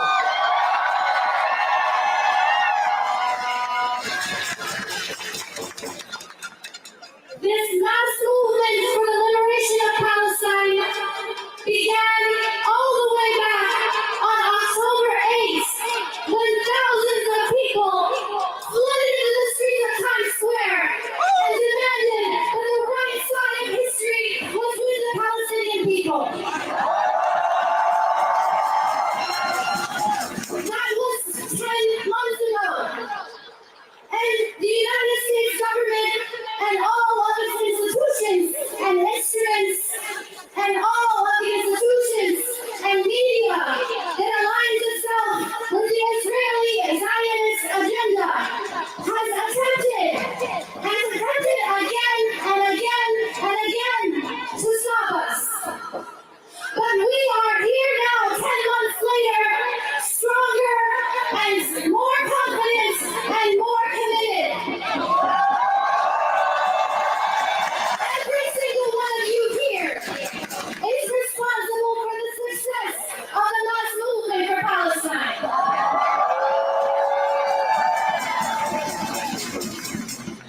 We have seen what the United States government is willing to do to protect a genocide.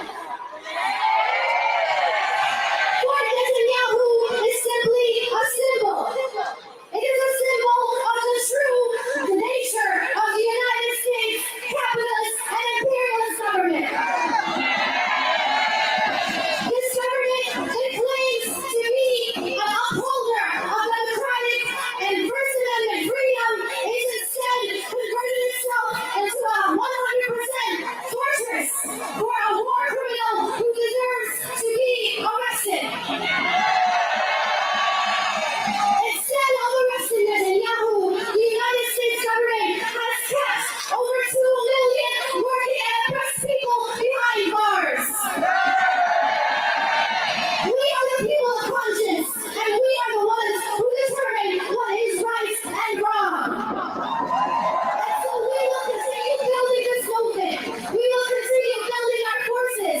We will march today, and we will continue organizing and marching because we know that the historical place for us to be is the ones who are determining our own future. And that future has no place for genocide and has all the room for the Palestinian people's sovereignty and freedom and self-determination.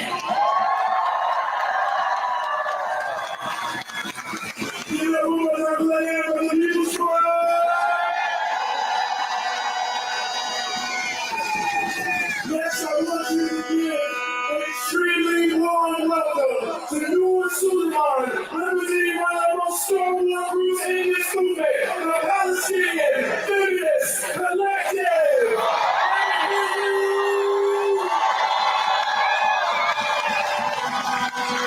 Good afternoon, DC. Are we tired? Are we tired? Y'all look beautiful. Alright. For the past 10 months, the movement for Palestinian liberation has been unavoidable. We have forced the world to reckon with its role in the genocide of the Palestinian people. We have taken to the streets and we have mobilized to incite a crisis for the imperialist powers of the world. We have witnessed the green light of the slaughter of our people, and today we stand here in our red rage, our steadfastness, and our commitment to liberation. We embody that crisis as the red line that says no to imperialism, no to Zionism, and no to Netanyahu on our streets.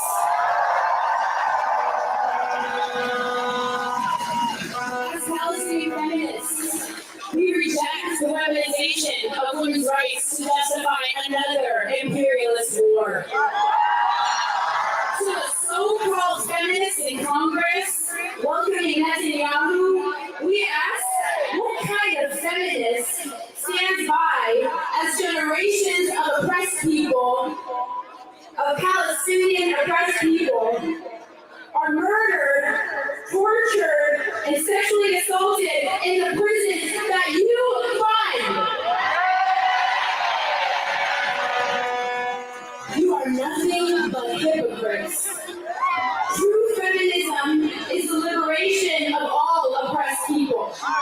There's no women's freedom without the liberation of Palestine.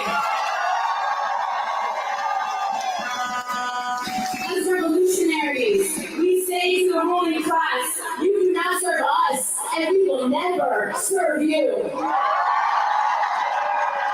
You have proven time and time again that your only alliance is with the Zionist project in your own capitalist interests.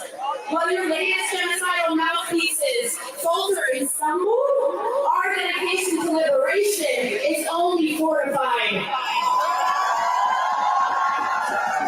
As a people united, we say to the war criminal Netanyahu, we see through your false victimhood and deluded propaganda. Your visit is a symptom of your crumbling empire.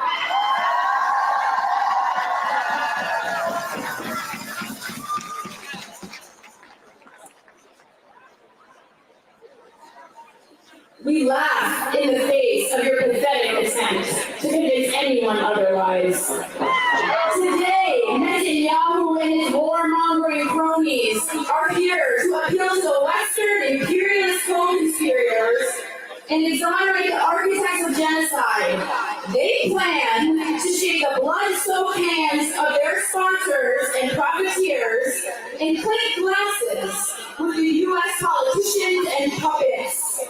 They are going to distort the truth, intimidate us, and elevate the tyrannical Zionist narrative. But we are here to tell them that we will not allow it. We have a red line, and we will not be crossed.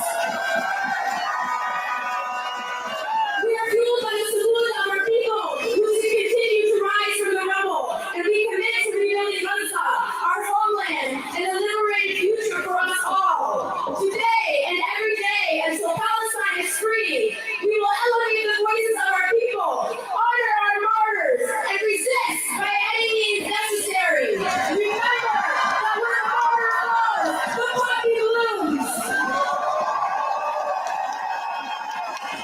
We will honor all our martyrs.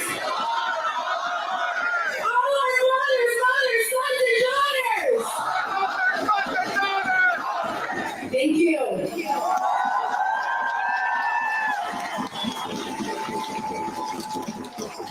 Give it up for you from the Palestinian feminist collective. Our next speaker doesn't need much of an introduction, but I will say she is a long-time activist and organizer, originally from Brooklyn, New York, my hometown. Give it up for Linda Sansua.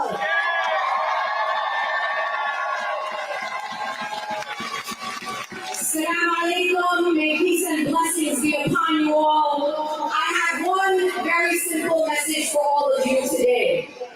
Beware of those who tell you that nothing that you have done matters. The reason that Joe Biden is not at the top of the nomination of the Democratic Party is because of you, my friends. The reason why Kamala Harris is not presiding on Benjamin Netanyahu, the war criminal speech in Congress today,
you open your phones, you'll see the entire area surrounding the Capitol is under gridlock, thanks to the organization and unity of the people.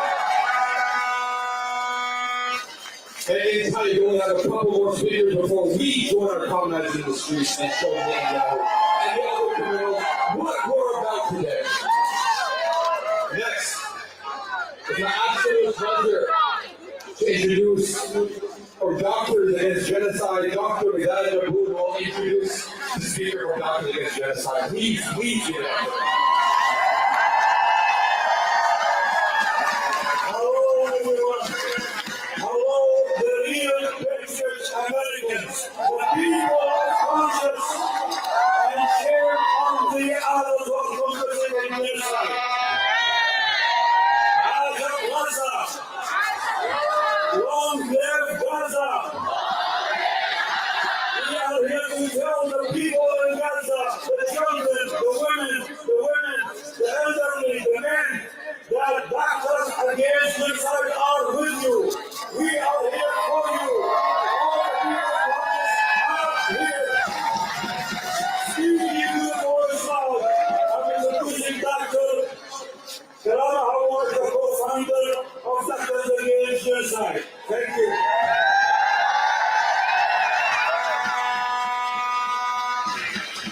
Good afternoon. I want to tell you what Doctors Against Genocide is all about. We are uplifting the medical community voices against war crimes, crimes against humanity, and genocide. We identified the genocide in Gaza very early on because genocide is a health hazard. It kills people. And we are seeing how our colleagues in Gaza are being killed. The hospitals are being destroyed. The children are being maimed. The women with infants are being starved. The men are killed and watching their families being obliterated. Dr. Jumana Henty is one of our members. I am honored to introduce her.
university and the imperial state firsthand.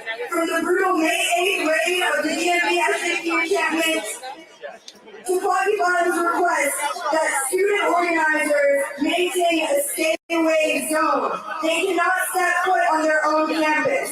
The actions of the state against our comrades has been dictated by the will of the university to protect its capitals and its interests and collusion with the Zionist regime. We call on our community to call out GOP's racist and repressive administration. It is not lost on us that Bibi Netanyahu, an internationally wanted genocidal war criminal, can walk freely in our city, while our peers are banned by their university and our fascist government from their own neighborhoods for the very crime of calling out genocide. It is not lost on us that the same NYPD officers that have repeatedly brutalized our comrades at CUNY and Columbia are right here in DC now today. It is not lost on us that the occupation army which decapitates babies trained the very cops which executed Sonia Massey in her own home. Shame. The past few months have sharpened the contradictions of the state and the neoliberal university. Our universities and the state brand us as outside agitators in our own homes when we dare to oppose their material interests. They surveil, brutalize, and evict us to protect their capital while celebrating fascist mass murders from Linda Thomas Greenfield, Lauren Buffett, to the whole of NATO, to Bibi Netanyahu behind us. Invoking the Palestinian revolutionary martyr Gaza as students of conscience, it is our duty to strike and damage imperialism wherever it manifests, especially within our universities.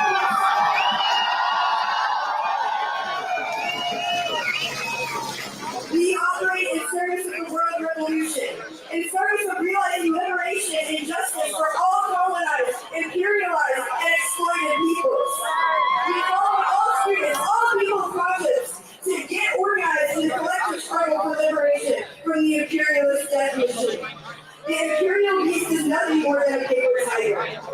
It appears tough, but in reality it is a flammable, pathetic creature that can be knocked over and destroyed by a gust of wind. From DC to Bangladesh to Palestine, the spirit and the moment is on your hand.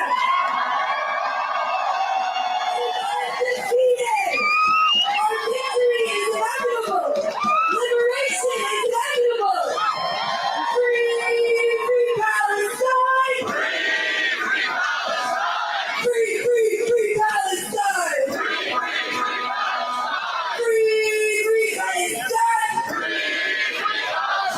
Free Palestine. Thank you.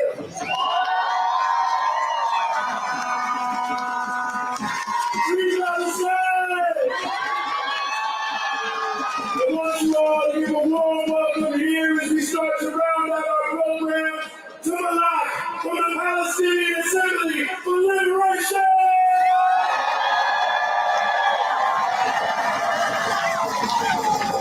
Good morning, PC! Today is a profoundly distressing day to be a Palestinian in America.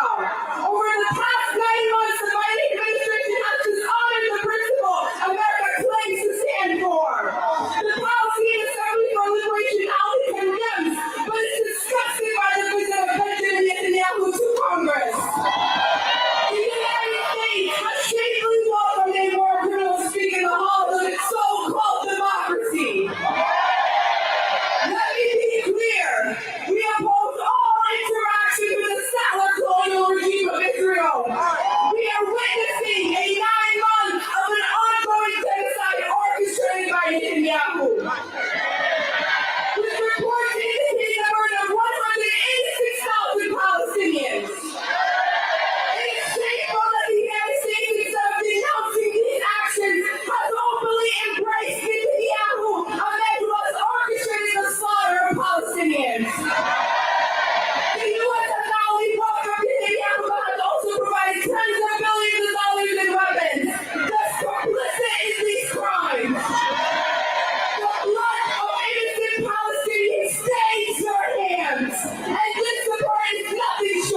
in a Turtle Island in the U.S. and Canada.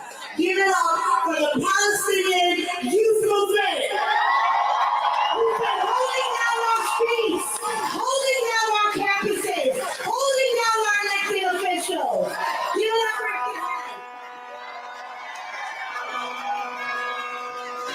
Comrades and friends, it has been 292 days of the most horrific and enraging violence against our people in Gaza.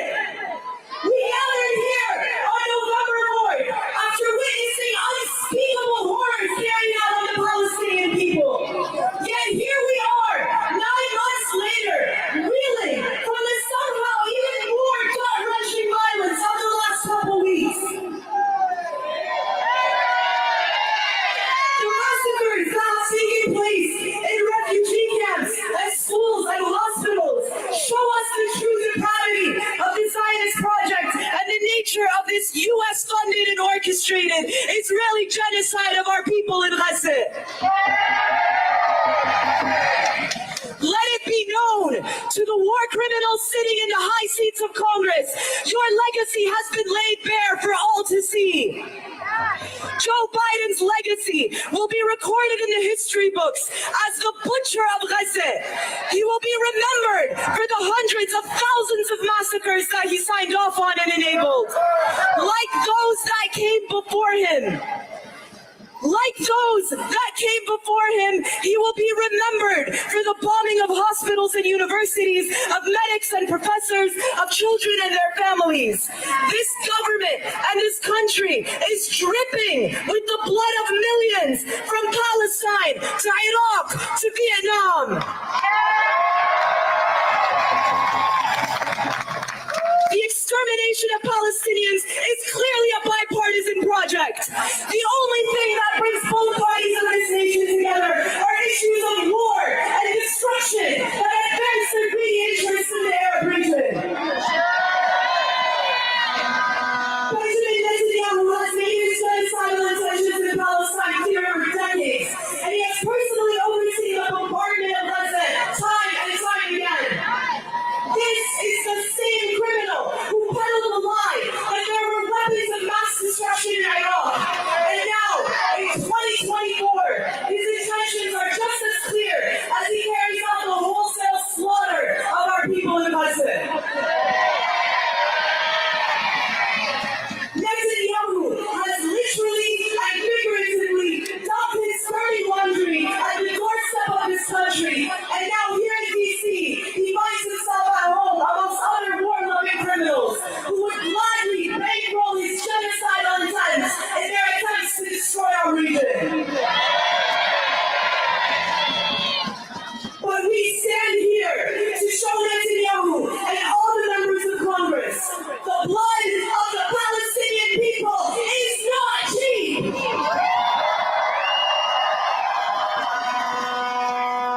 When we see footage of children clutching the shoes of their dead parents, of incinerated children who have been burned beyond recognition, of parents holding the remnants of their children in plastic bags, we have not grown desensitized.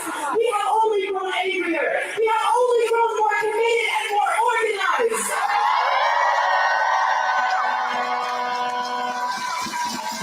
We bear witness to the murder of Hind Rajab and Nihad Al-Ain and Rushi Sarraj. We bear witness to the thousands still trapped under the rubble. We bear witness to the assassinations of our journalists, of our healthcare workers, our educators, our engineers. We bear witness to the testimonies from our prisoners, those that we know about, and those who have been disappeared. We bear witness to the murder of our mothers, to the murder of our fathers, to the murder of our siblings, and to the murder of our children. And not only do we bear witness, we remain committed to our struggle. Our struggle is one of dignity and honor and steadfastness. Just as our people are insistent on life, just as they have already started to rebuild structures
Come on, y'all. Let's know you ready to march.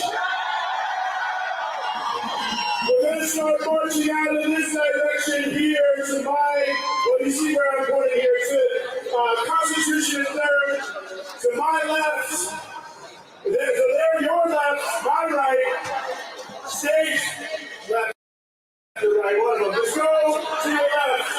We're marching out there. Let's move orderly in that direction, down Constitution and Third. We'll already see people moving behind the banners. Also, please do a big round of applause for our interpreters.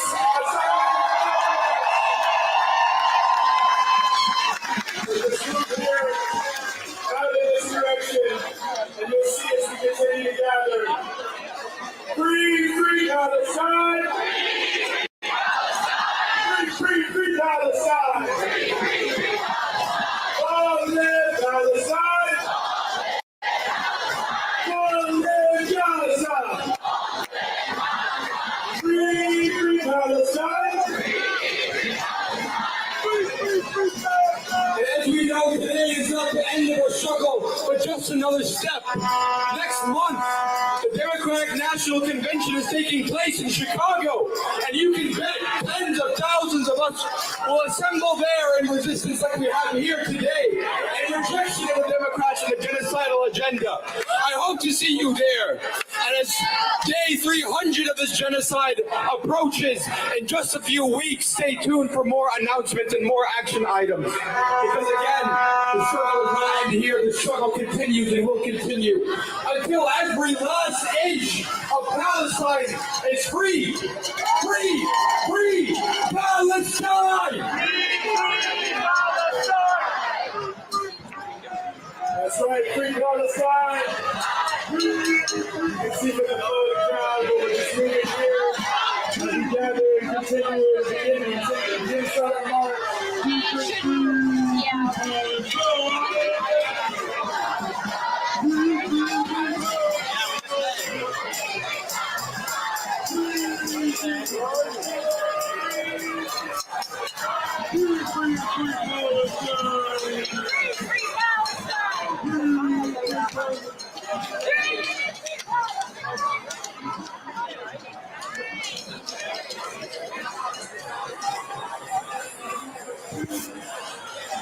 Thank you so much.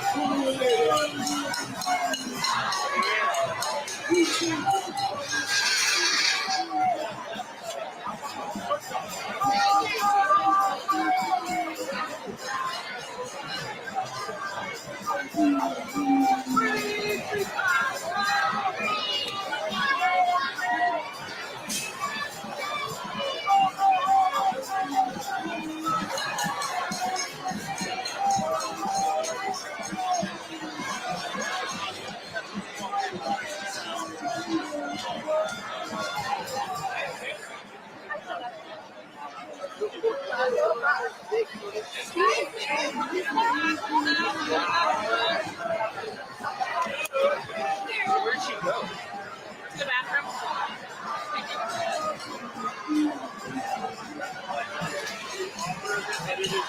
Okay, let's bring it right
Netanyahu, you will pay.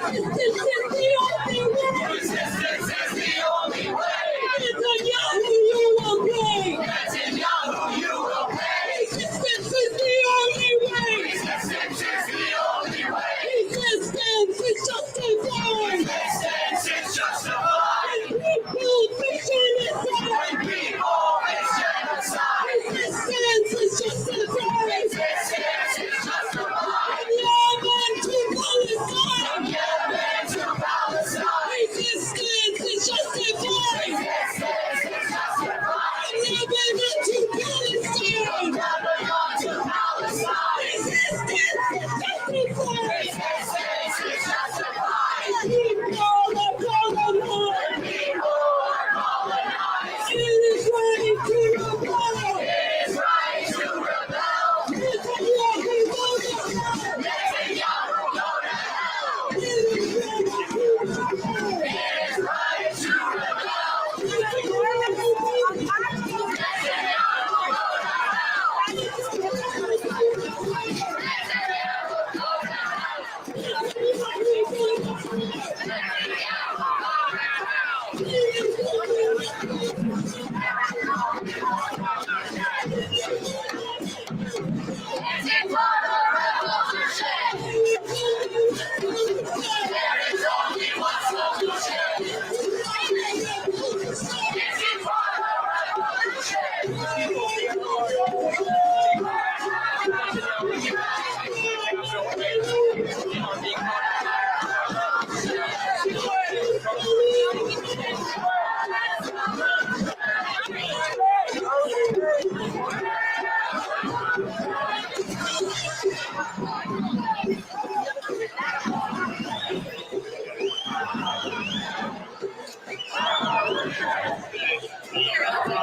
Brothers and sisters, let me get your mic check. Mic check! Mic check! Mic check! Mic check! Okay, right now, the police have decided to block the people of the United States from exercising our constitutional right to go to the protest. They say no, we have the right to go on Constitution Avenue. There's no rule against it. The permit is called the First Amendment of the Constitution. We have the right to go forward. Why are we being obstructed? Who are they protecting and serving?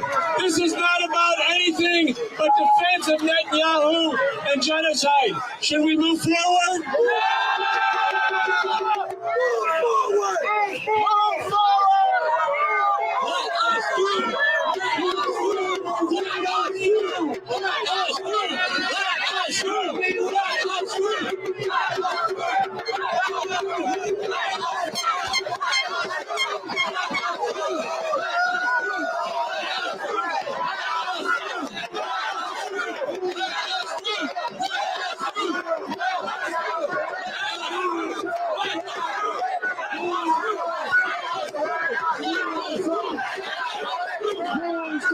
Get out the way!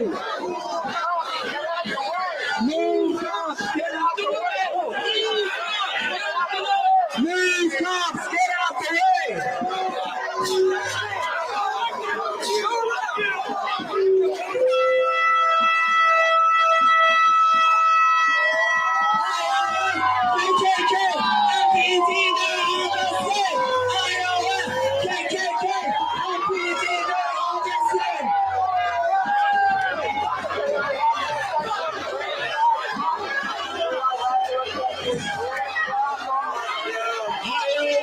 KKK,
any water. We just need.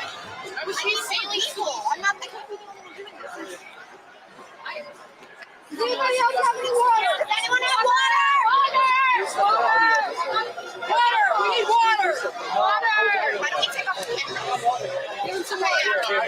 Anyone needs any? You gotta keep open your eyes. I know you gotta wash it out.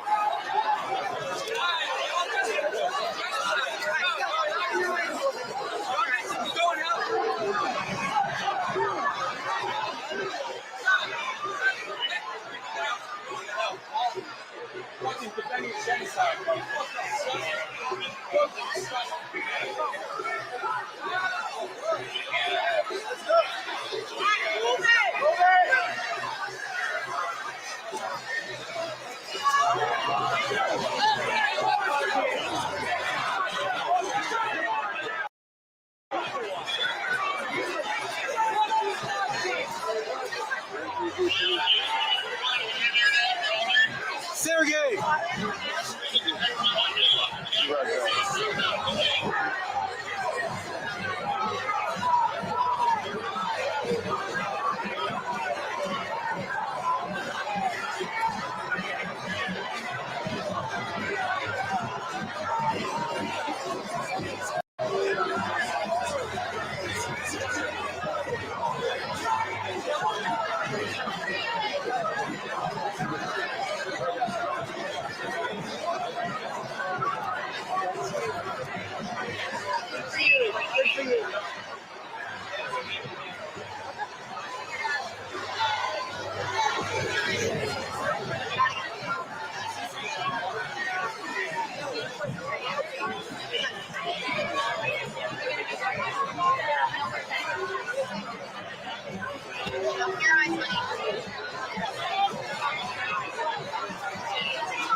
Thank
you to the security. Thank you so much. You really are. Thank you for your. That's really my dad. I know. I'm my daughter. I'm like, I gotta go with you. She's walking by.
Then they're right here.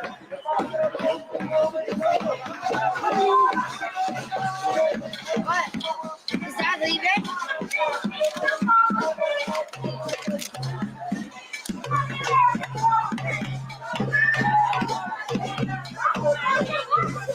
Stop that American war machine! Stop the American war machine! Stop the American war machine! Free Palestine! Free Palestine! Free Palestine!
Israel!